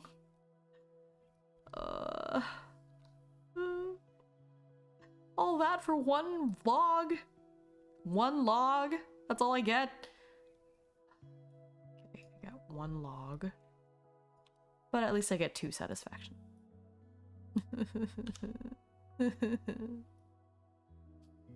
Oh. Alright, well, cool. The satisfaction is worth more than the 1 log. Alright, so after I get that 1 log, at least time didn't pass because it was a double success, so... Alright, well, I got plenty of time. I'm gonna gather more wood. That annoys me. I can't believe.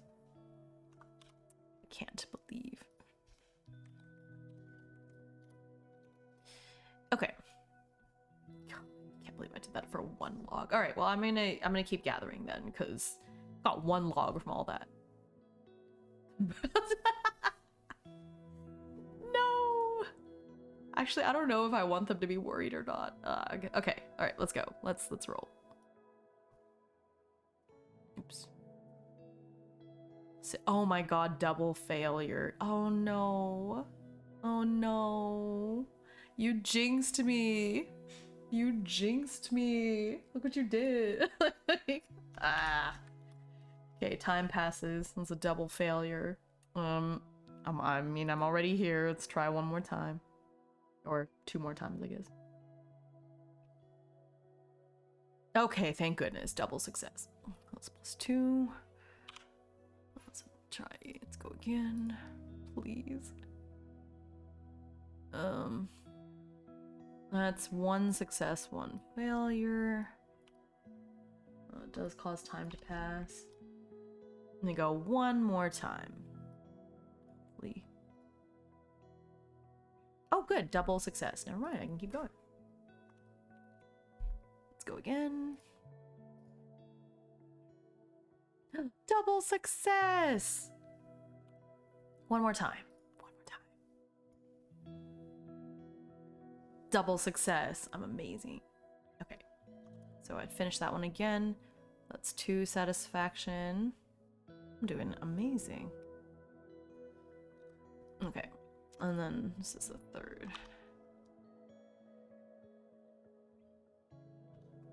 Maybe I'm getting too good at this. Okay. Alright. Let me roll a d8. Oops. And see how many I get. Well, no, let's see. So I went over by 2. No, I'll go ahead and roll the d10. Oh, please.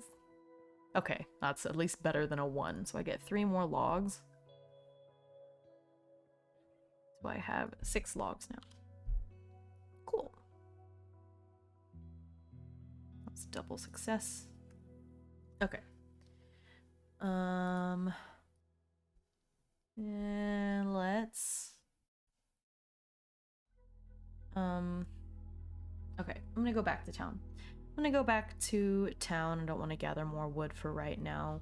And I'm going to go and talk to Cygnus again. I go catch Cygnus just as the store is about to close up for the night, and I ask him, hey, actually I have a question. Actually, you know what? Never mind. I shouldn't talk to Cygnus, because if I want to build a house, I'm probably going to need some sort of permit or to buy land or something. So, you know what? I'm going to go to the town hall and talk to Astra instead. Okay, so I go to town hall and I talk to Astra and say, hey, you know, I'm starting to feel like I'm getting settled into town, and I've started gathering wood from the forest. If I were to build my own house, about how much would I need? What would I need for that? Okay. So I'm going to roll, and I'm going to use some favor from Astra since I've done her a favor. So I'm going to roll an inquiry. So heart plus inquiry plus favors, that's 2, 3, that's a 4, plus 4.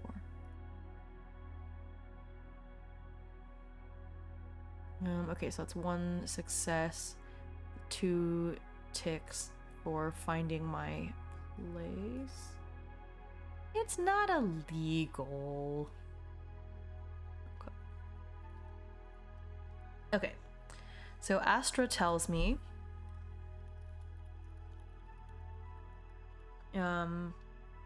if I can gain, let's see, if I can gain, I can do something, do a notable deed for Hope Isle, I will be gifted with land. That's the only way to get land inside the town nowadays, as when the dome was constructed, it meant it created a finite amount of space for buildings. There is free space, but the mayor reserves it for people who perform notable deeds.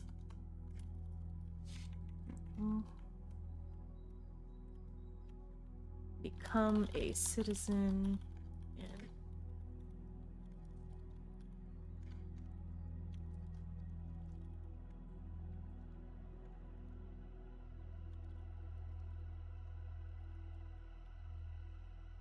Alright.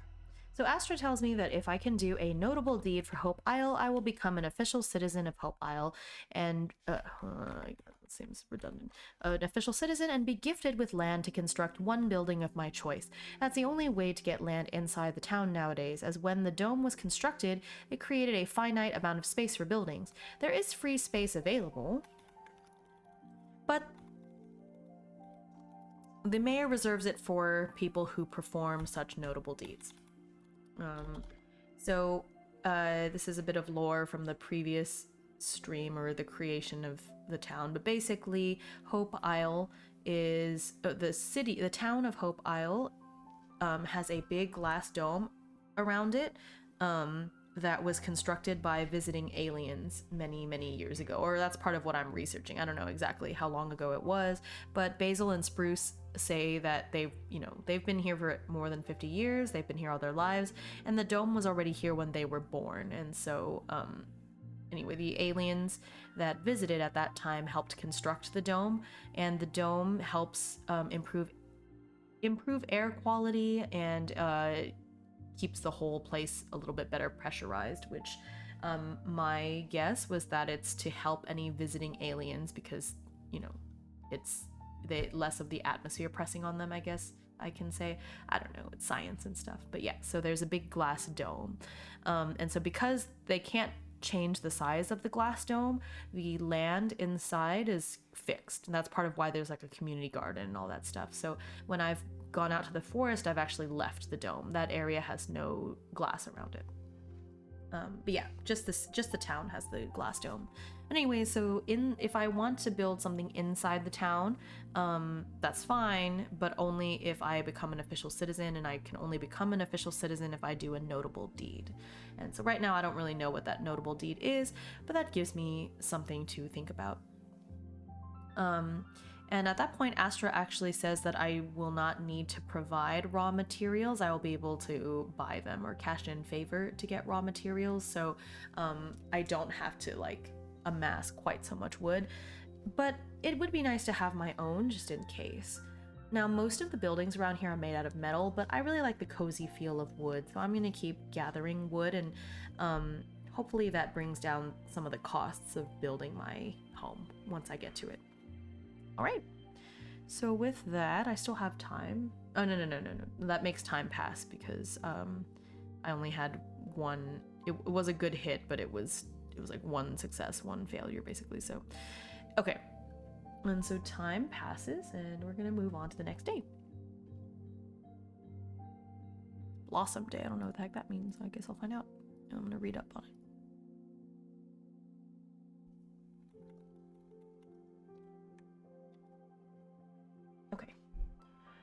Before I do that, though, I do want to spend some of my satisfaction. Need to gain this new skill because I think it's really silly that I get 2 boxes for gathering wood when I've gotten so good at it. So let's make this a 1. Oops. 1 satisfaction. Okay. Well, it says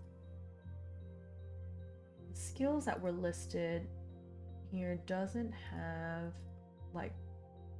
cutting trees down. That's foraging. I'm just gonna make it up, so let's say that it's logging. What does that count as foraging? I guess in most games like Stardew, chopping down trees counts as part of foraging, so let me see what it says.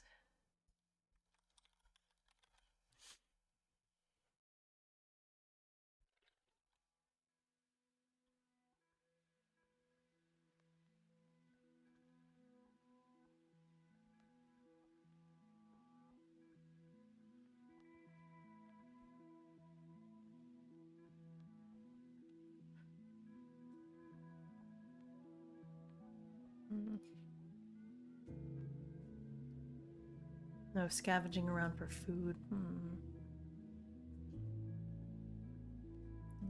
Seeing creature handling.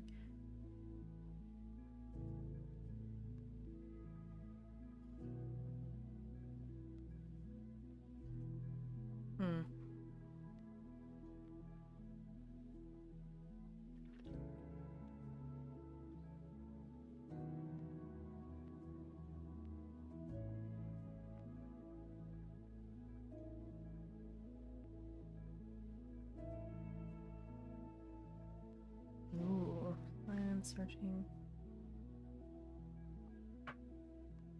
Okay. Let's see. I'm going to make one up because I don't know, foraging, I guess this is fine because it says scavenging for building materials counts. So, you know what, it's fine. I'm just gonna say it's foraging. Cool.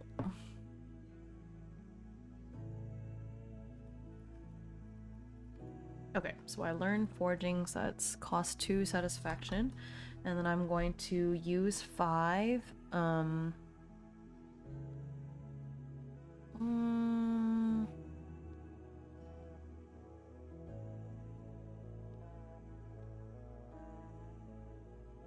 Should be mining or time passes. Time passes only on a miss is really good. Which of these do I think I'm going to do more of? Mining, farming.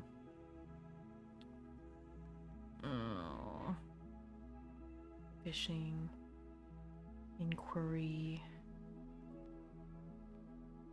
Okay, let's do mining. Okay. Okay. So now for mining, time passes only on a miss, so I can mine for a lot longer. Okay. So, oh, I'd like to work more on what are these other skills? I'd like to do more crafting. Right now, all I know how to do is use do some smelting, but you know, I should learn how to blacksmith. I don't really want to be a mechanic. I feel like I don't want to steal Maziar's job, but like blacksmithing, I think the town needs a good blacksmith. Maybe that's what I'll work on. Okay, so I'm gonna make a new goal for myself.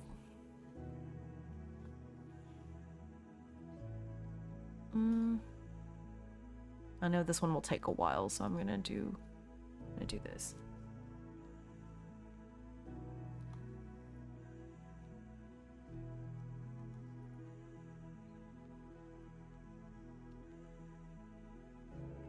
Okay.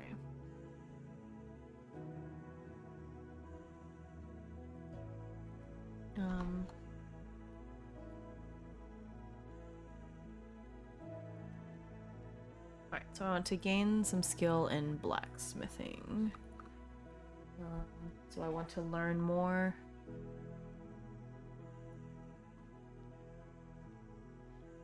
Okay, so this is puzzling, but laid back. So I'm going to say that this has 3 puzzling. No. Puzzling. Puzzling but urgent is 6 progress boxes. I don't think it needs 6. Maybe 4 is good. So it's like kind of in the middle. Alright, so let's say it's 4 boxes.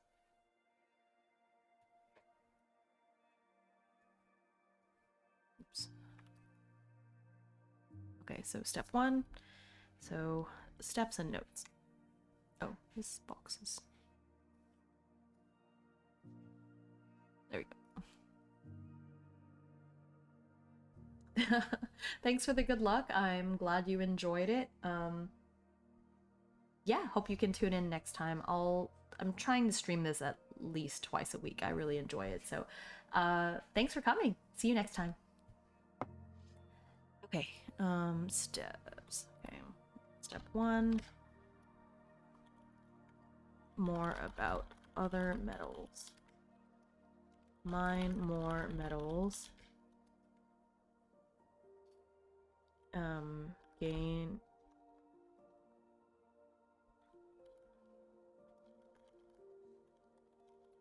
at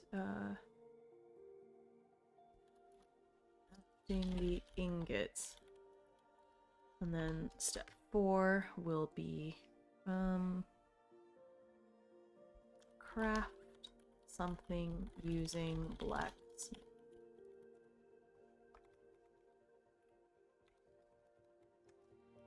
Craft an item using blacksmithing. Alright, so those are my goals. Okay. Alright. So start my day.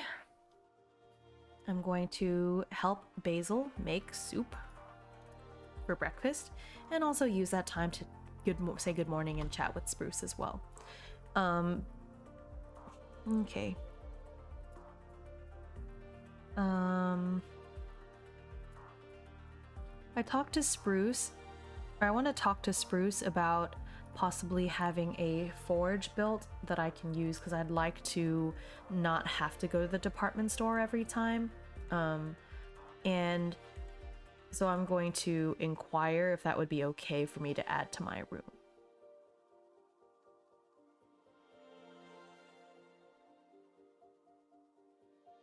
Okay, that's a double success. Yeah, so +3. Okay, so that's a double success, so she's gonna say yes. And time doesn't have to pass, so I'm allowed to have a furnace. Okay, so I'm going to go talk to Cygnus about that. And he says that I can make a furnace, or okay, so he and Maziar can work together to help me make a furnace once I have more metals for it. So in order to make a furnace, he wants me to get some rocks and iron that they can magic together to make a furnace. All right, so let's do that. So my gold. Add that to my list here. Okay. Spruce agrees to let me have a furnace in my room that I use. You know, that's kind of redundant. Furnace and you can use. Cygnus and Maziar will make the furnace that I need to gather iron and stone for them to make it with. Cool. So let's say I need, 5 iron ingots and I don't know, 10 stone or something. But let's just say that I'll gather that as part of this quest. So, all right, cool. So let's say that yeah, so I'll just progress this, and that's how we're going to go from there. Okay. So gain skill in blacksmithing. So I want to learn more about other metals, so I'm going to do that. So I'm going to go to the library and research about iron and what kind of stone is good for furnaces, because before I can mine it, I have to know more about it. Okay, so I'm going to go to the library. I have a nice little chat with Leon, who points me in the right direction. You know what? Since I'm here, I'm going to inquire with Leon about his favored things. I'm gonna, oops. So let's talk to Leon and get a handle on his favorite things. Ooh, double success. Favorite resource. Favorite item. Cool. Double success. Let's find out what his favorite things are. Tony favorites. Okay. So his favorite resource is fish. Oh, hey, another person that likes fish. And then his favorite item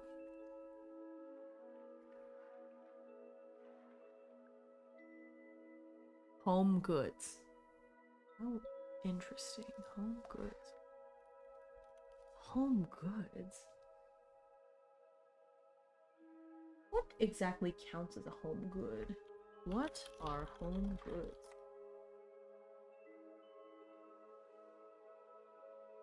Projects used within a household, so appliances, tools, furniture.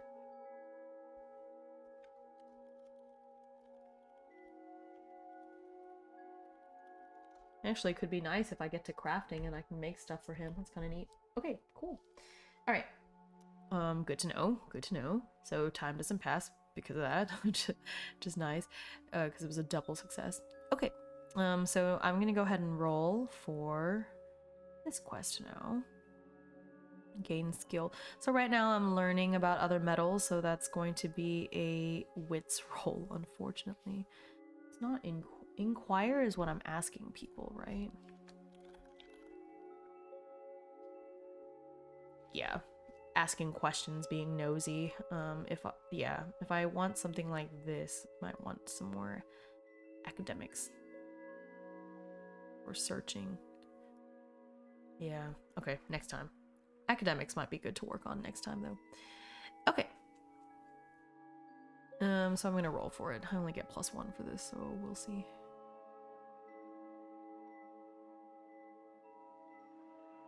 Somehow a double success.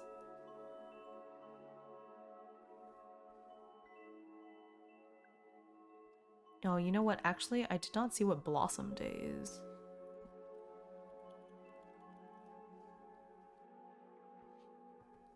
Oh. For the third week of spring, the color has fully engulfed the isle. Trees are filled with blooming flowers. The fields around the town are a mosaic of vivid hues. There is love and life in the air. Blossom Day is a celebration of life's return, a victory fanfare at the defeat of winter's grasp. People partake on this occasion by setting up picnics and taking in the food around them. And the food, you can't ever forget the food. Ooh, everyone has the preferred gift of a packed meal. Oh, man. Okay, I'm gonna put this on hold and, okay, I'm gonna cultivate my garden plot. I'm gonna see if I can like hastily create something. All right, let's cultivate my garden plot. So farming, yeah. Oh, I should have leveled up. No. Okay, so farming. So that's edge +1, so +3. Oh my god, double success. Yay! Yay! 3. One more time. Please. 1 success. That's all I needed, though. Yay! I cultivated my garden plot. Okay, so that's 3. Satisfaction.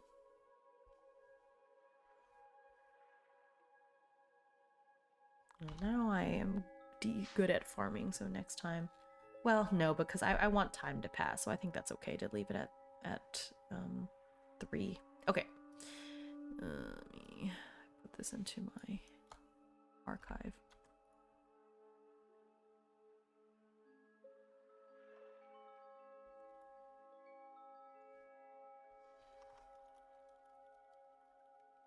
Okay. All right. I'm going to now gather and see what I got. Okay, so I have 16, so I'm gonna roll 16 times. Where's the cross? And it's spring, and I'm only rolling for these. So there's how many? 1, 2, 3, 4, 5, 6, 7, 11, 12, 13, 14, 15. Okay. I guess I'll roll a d20, and if I get something above 15, then I'll... or anything else? Yeah, that's fine. If I get something above a 15, I'll just roll again. Radish.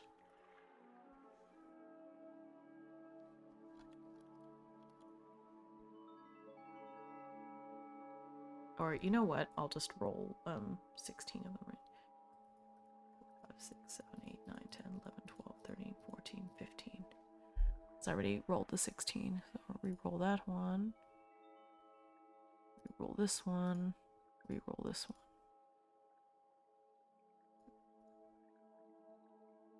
Okay. So...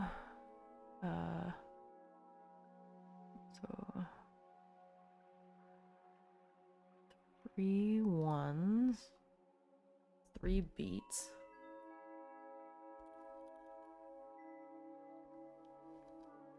Actually, you know what I'll do? Let's clear this out. Oop! No, I just wanted to delete all the X's.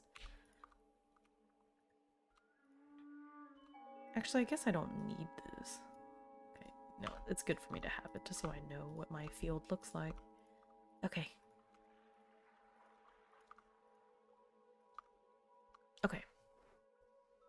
So I'm gonna add this to my backpack. Did I say that first one's a radish? Write this down for now.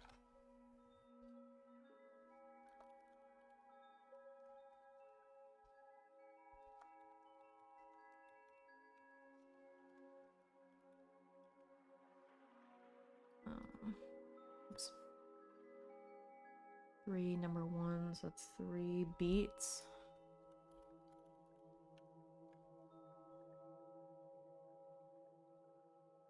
No 2s, 2 3s, so 2 Brussels sprouts.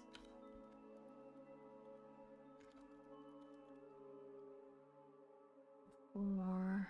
This is one of them. So 1 cabbage.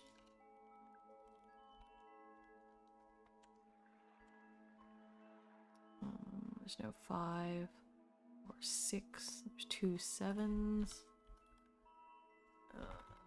7 is 3. Kale.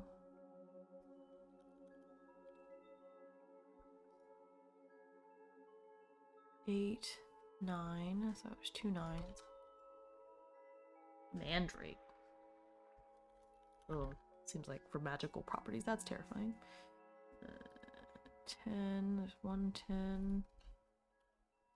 Onion. Robotic humanoid. You weren't here to see it. You were right. I got 1 onion, 1 whole onion. Okay. It's 10, 11, 12. Oh, I didn't get any parsnips. I got 1 potato.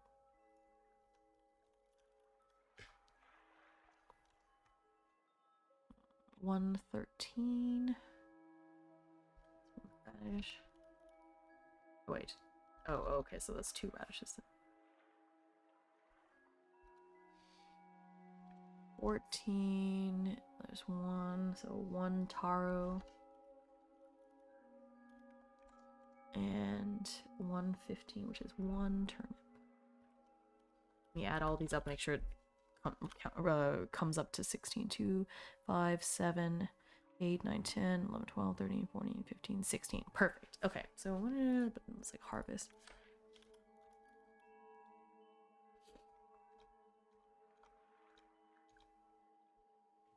Okay.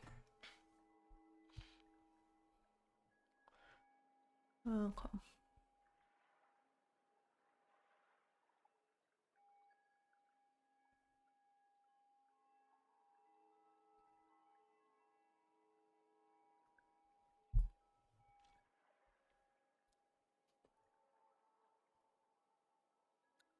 Carrots, regardless of reward. I got the satisfaction.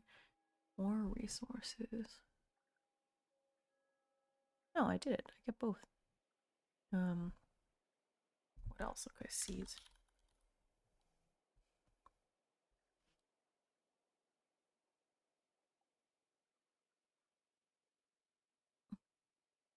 Regardless of what the reward gained was. Okay. So I got 1 of those for each. Okay.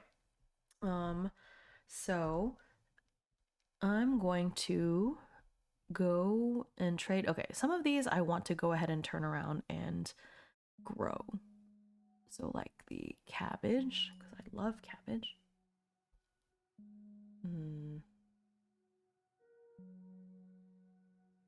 Okay.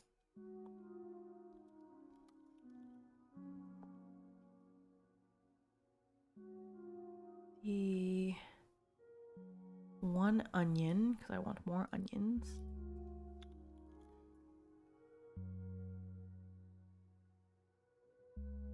Potato, turnip, taro.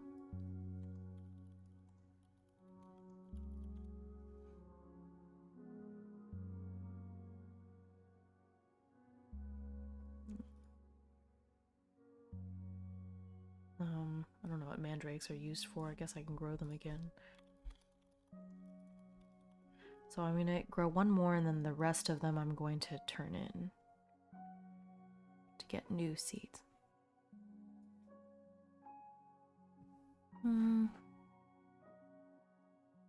2 Brussels sprouts. Beet. Maybe I'll keep the kale. Kale's good and hearty. 1 can. Okay, so that leaves me 8 seeds. So I'm going to swap out the 8 seeds for 8 wild seeds. So I'm going to do that. So this is what I'm going to then plant next time. Okay, and then now I have all of these veggies.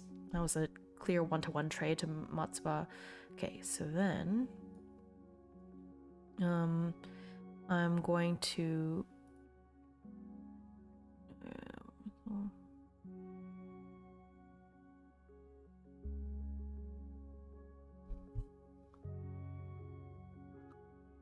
so give for vegetables earning favor depending on the crop. Okay, which is what I decided. Okay, I don't want to keep all of these. So let's say this is 5. Those are worth 1 each because they're pretty like lazy type crops. That's 6. And then I'll keep these. Okay, I'll sell off the 2 Brussels sprouts too. Those are a bit fancier. So I'll get 3 favor for those. I think that makes sense. Oh, but then I'm 1 away from getting 10. Alright, okay. So I'll double the favor since Brussels sprouts are kind of fancy. Okay, I'll worry about the heart event a little bit later though. Okay. So with that, since I'm here, I didn't get to talk to Matsuba about her favorite item last time because we spent so much time bonding over fishing. So I'm going to inquire to see if I can learn what her favorite item is. I just clear all of these now.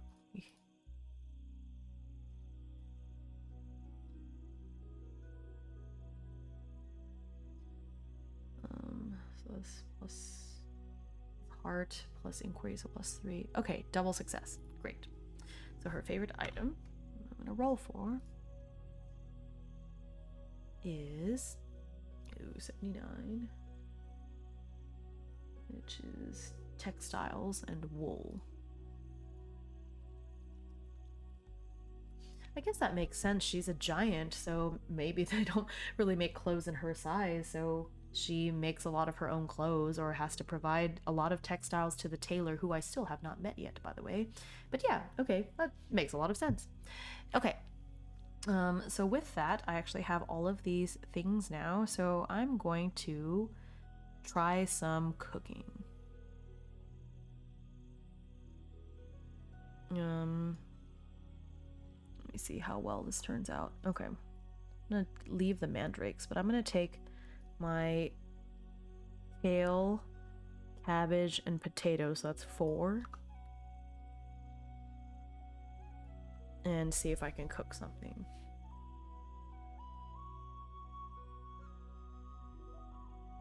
Alright. I don't have any cooking skills. No, I have. I'm gonna use my soupification too, so cooking is... That's a light tool, so let's see, edge plus soupification, so let's say plus 3. I'm gonna cook some nice soup.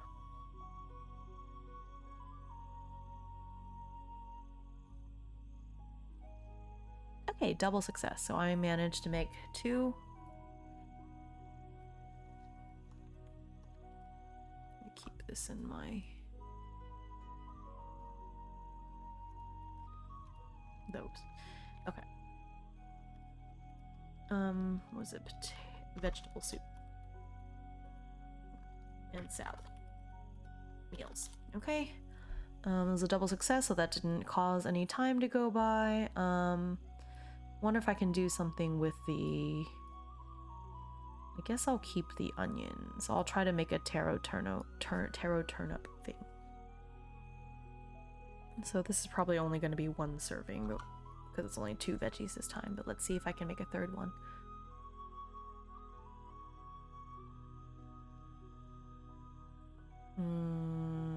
1 success. Okay, so one of them just doesn't turn out very well, so I only managed to make 1 veggie soup. Okay, And then that does cause time to pass because I had one failure, sadly. Okay, so with that, I'm going to then head on over to the picnic, the Blossom Day. So I go over there and see everyone hanging out, and there's definitely people I want to get closer to. So I'm going to go to Cygnus. So I'm going to give Cygnus one of my soups. I'm gonna give him my veggie soup and salad.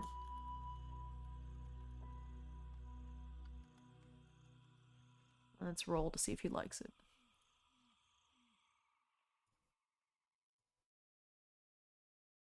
Oh no. Okay. But I do get a bonus because it's a day where you're supposed to give this kind of food, so let's just say that it cancels out to 0. Oh no. He doesn't like veggie soup and salad. Oh dear. Okay. Well, I have to be creative about what I give him then. Okay, so I got rid of 1. I'm gonna spend some time chatting with him anyways, even, about his dislike of veggie soup and salad. Yeah. Oh, I'm sorry.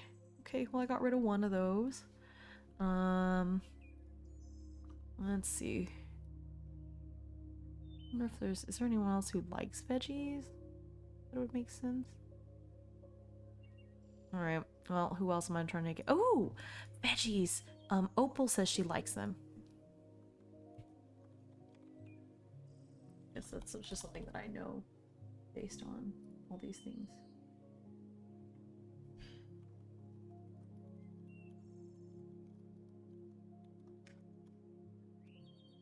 I already know that because she told me so.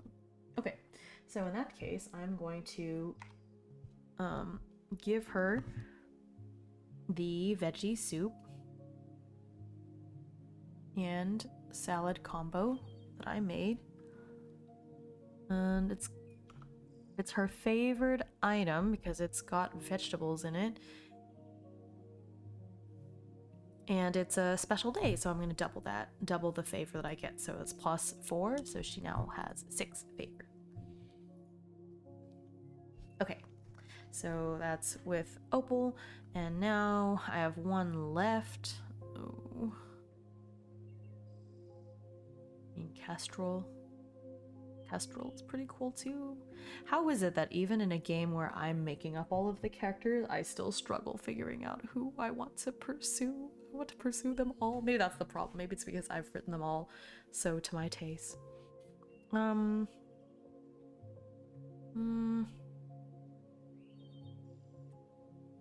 tried with Cygnus. All right, you know what, Leon. Let's talk to Leon. I'm gonna give Leon some veggie soup. Let's see if he likes it.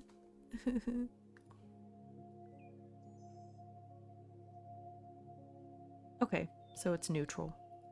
Oh wait, no. 1, 2 dislike, 3, 4 neutral, 5, 6 like. What I said?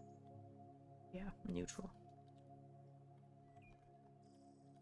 Neutral, but because today is a day where giving boxed lunches and stuff is nice, I still get +2 just for giving him some. Actually, I guess that should be the case even for Cygnus, because even though he disliked it, it's still the act of giving him a prepared food. I just don't get any other bonuses, which sucks. Okay, cool. So I chat with Leon, find out that he's neutral about veggie soup. So next time I'll have to get him some fish or something. Meh. Okay. All right, well, good to know. All right. And so with that, I've given out all the food that I can. But I'm going to use this time and chat with people that I want to chat with. So I've already talked to Matsuba earlier in the day, but I'll use this time to chat with Kestrel, with Astra, some more. I already talked to Matsuba, talked to Leon, already talked to Cygnus. Oh, but just chatting with him. Just chatting with him gets me some too. Already chatted with Basil. Already talked to Spruce. I'll talk to Opal as well. Oh, even Cave joins in a little bit, so I'll chat with him. Nice. Okay, so that was a nice time. I'm gonna say that time passed. That was a lot. Okay. So now with that done, right? Because there's yeah. Okay. So with that done, I'm going to work on gaining my blacksmithing skill.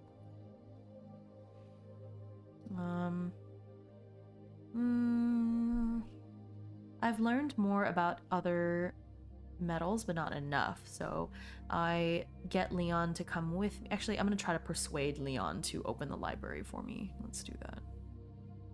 I don't think I should be able to. He and I aren't that close. Okay, so it's heart. It doesn't count as an inquiry. I'm not really asking him. I'm just trying to persuade him. So let's say it's +2.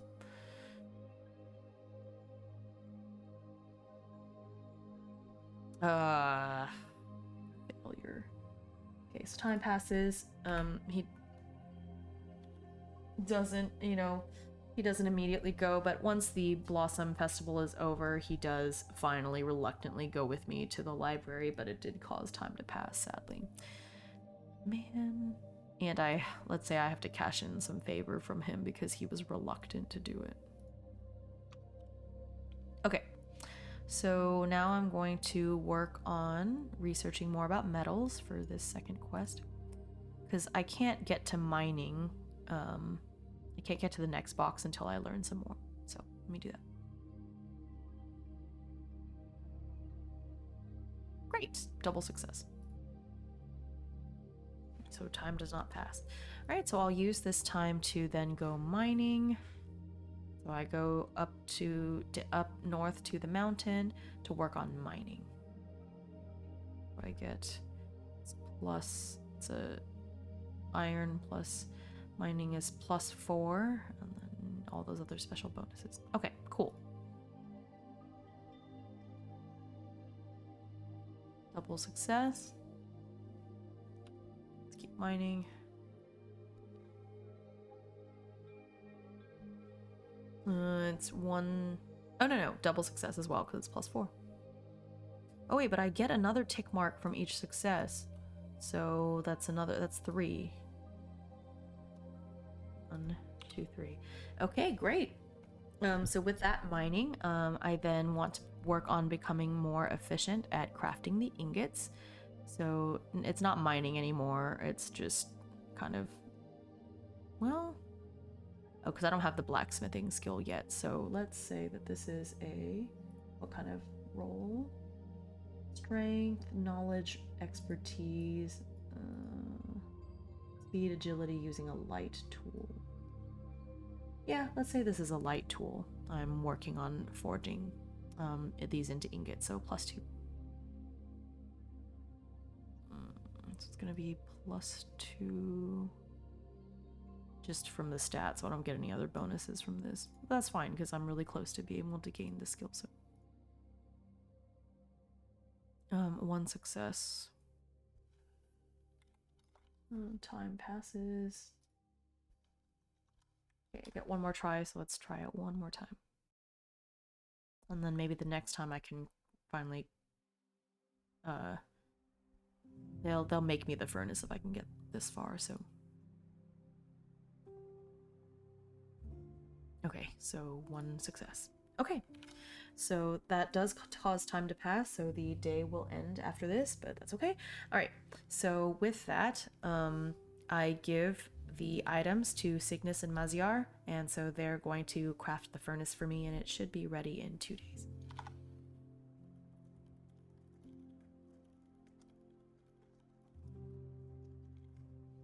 Today is spring 12, so on spring 14.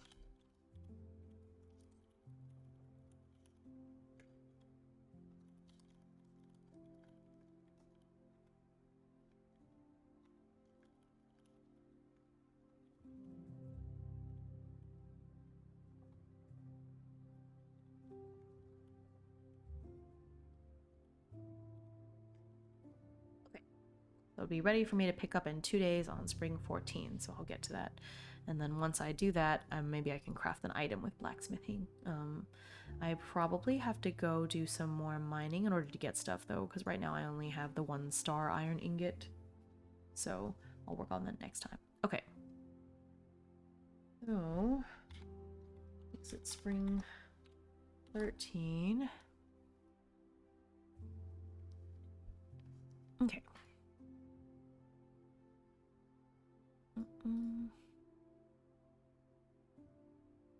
Okay.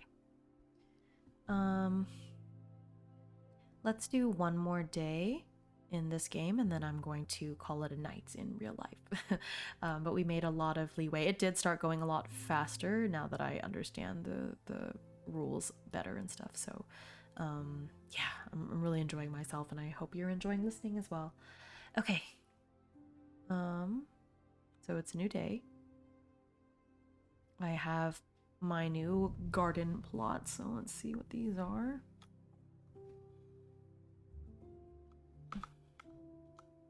Okay. Alrighty. So I think I made a mistake before, and maybe I'll just say that I use special fertilizer, but I think that for this many plots, I probably need the crops to be, like, this to be a higher difficulty. 4, 5. So if I say that each crop, it's like worth 4. Because I had it worth 4 before, but then I leveled up the skill, so let's say that it's worth 8. So I have 2 boxes per 1 box per 2 crops. I think that's okay. I want this to take some time. That's okay. 4, 5, 6, 7, 8. Because this should be something that takes a long time. Crops take a while to grow. But maybe that'll take too long because these are supposed to be spring crops and I'm already halfway through. Okay, so let's say 6. That sounds like a reasonable medium. Okay, so I'm going to go work on my crops. Okay, I'll do 2 per day instead of 1 per day, and we'll see. I might balance it out. Okay, so this is edge plus farming, so it's +1. Okay, or sorry, +3. That's a double success, and so that's actually 4 ticks now because of this +1 tick. No, on a hit. No, yeah. So 4 ticks. Okay, I think that's fine then. Maybe I will continue just doing 1 a day, especially with the skill that I have. It's crazy. Okay, cool. And then time does not pass. All right. With that, I'm going to go mining.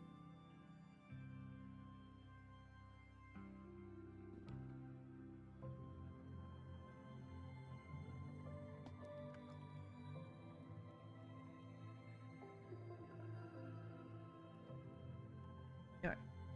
I also now know where to find iron and stone. Okay. What do I want to make? I think star iron might be nice for decorations and tools and things. So I'm gonna keep going for star iron this time. All right, so let's go mining for star iron. Should be +4. Double success. That's 4 ticks. All right, got it in 1. Okay, so that's 1 satisfaction.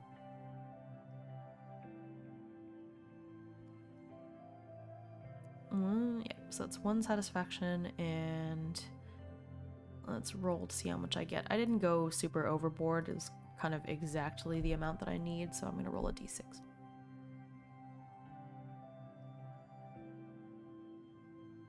1. Oh my gosh.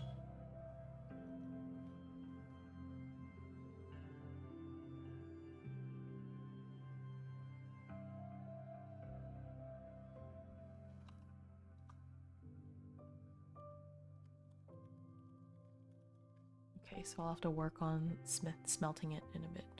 Okay. Okay, well, I guess I'll keep mining then. This time did not pass. Oh, I need these 2. Double success. +4. So I got it again.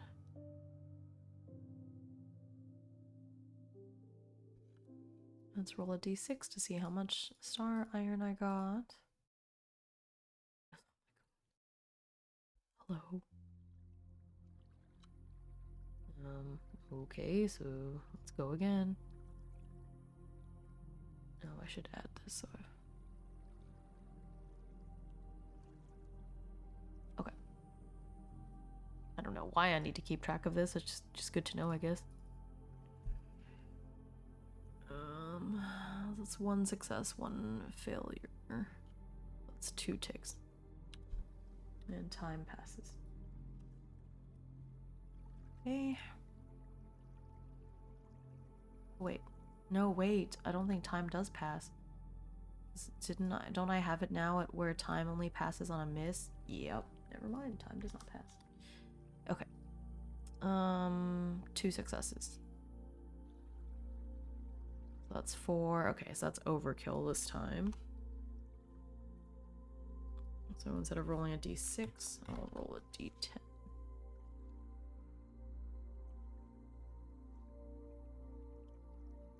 Oh, wow, okay. I already give myself a satisfaction. Did I? Oh, yeah, okay. When I say 3, so 5. Okay. Can I just keep mining forever until I get a fail? Okay.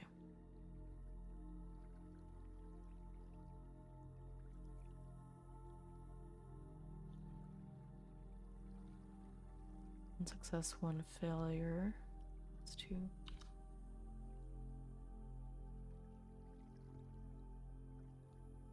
Two successes, that's 4. That's only a little bit of overkill.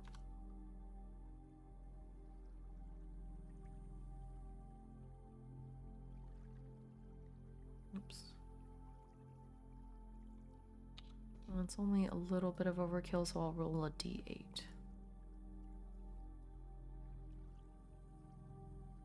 Oh my gosh. Okay, great. Finally. Okay. Okay, so now I'm gonna go back and smelt it. So I have to go to the department store to go smelt it. I just did a great job mining. You know what? I gathered so much mining. It does not make sense for time not to pass. So I'm gonna go ahead and just let time pass. So it's afternoon now. Otherwise, it's just a little too OP, I think.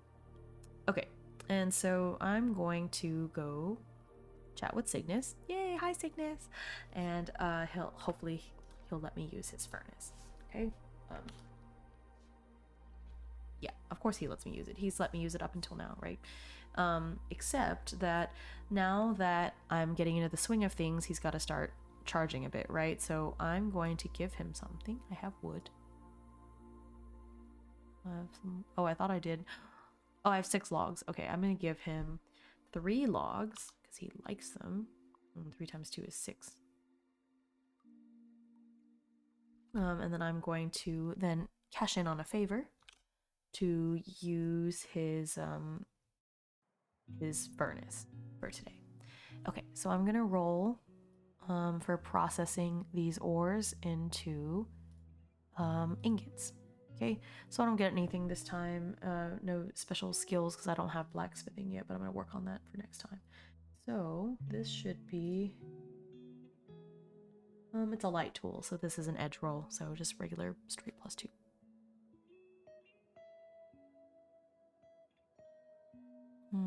Okay, 2 successes.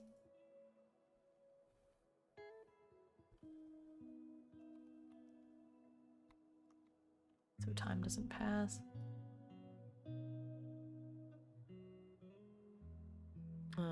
Oh, it's 1 success, 1 failure. Time does pass.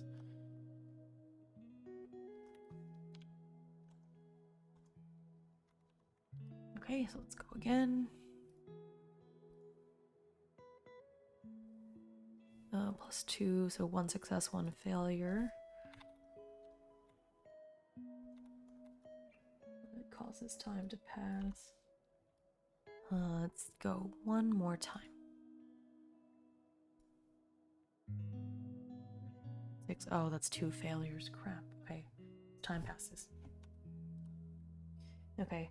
So, it's hard. I'm getting the hang of it for sure, but I don't have the blacksmithing skill yet, and hopefully I will be able to gain it after today with all the satisfaction I got. But yeah, so it wasn't too bad. I was able to process a couple more star iron ingots, but I still have 9 of the ores, so I can't really do anything with it until it becomes an ingot. So I'm going to work on that for next time. Okay, so with that, I have one more action for today, right? Oh wait, no, did I just do this? Yeah, I just did it. Okay, I have one more action for today then. Okay, so in that case, wait, no. Do I? Okay, let's say that I do. I have no memory. Okay, let's try one more time then. Okay, so 2 successes. Still not as great as I would like. Okay, so time doesn't pass since I got 2 successes. 2 successes. Oh, and I'm on a roll now, I guess. One more time. Oh, okay, 2 failures this time. Okay. Alright, so that's the end of that night. Okay, so I processed a lot. I still have quite a bit of ore, but I should be able to do something with this, I think. Okay, so with that, I'm going to end the day and then use up my satisfaction. So first, I want to get blacksmithing. This is what I'm getting into. Blacksmithing is this kind of skill.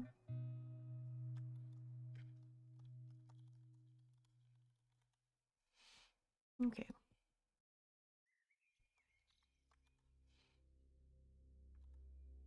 Okay, so that costs 2 just for me to get that. And then I have 6 left.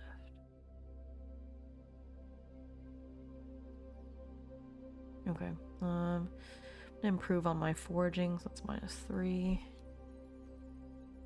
And then,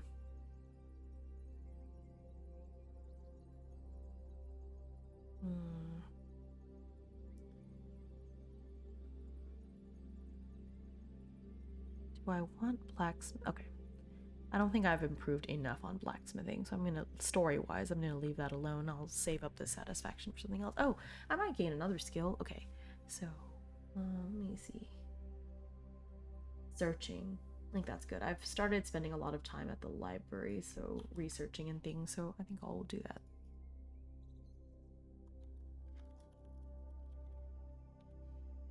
Okay, so one takes out 2 more.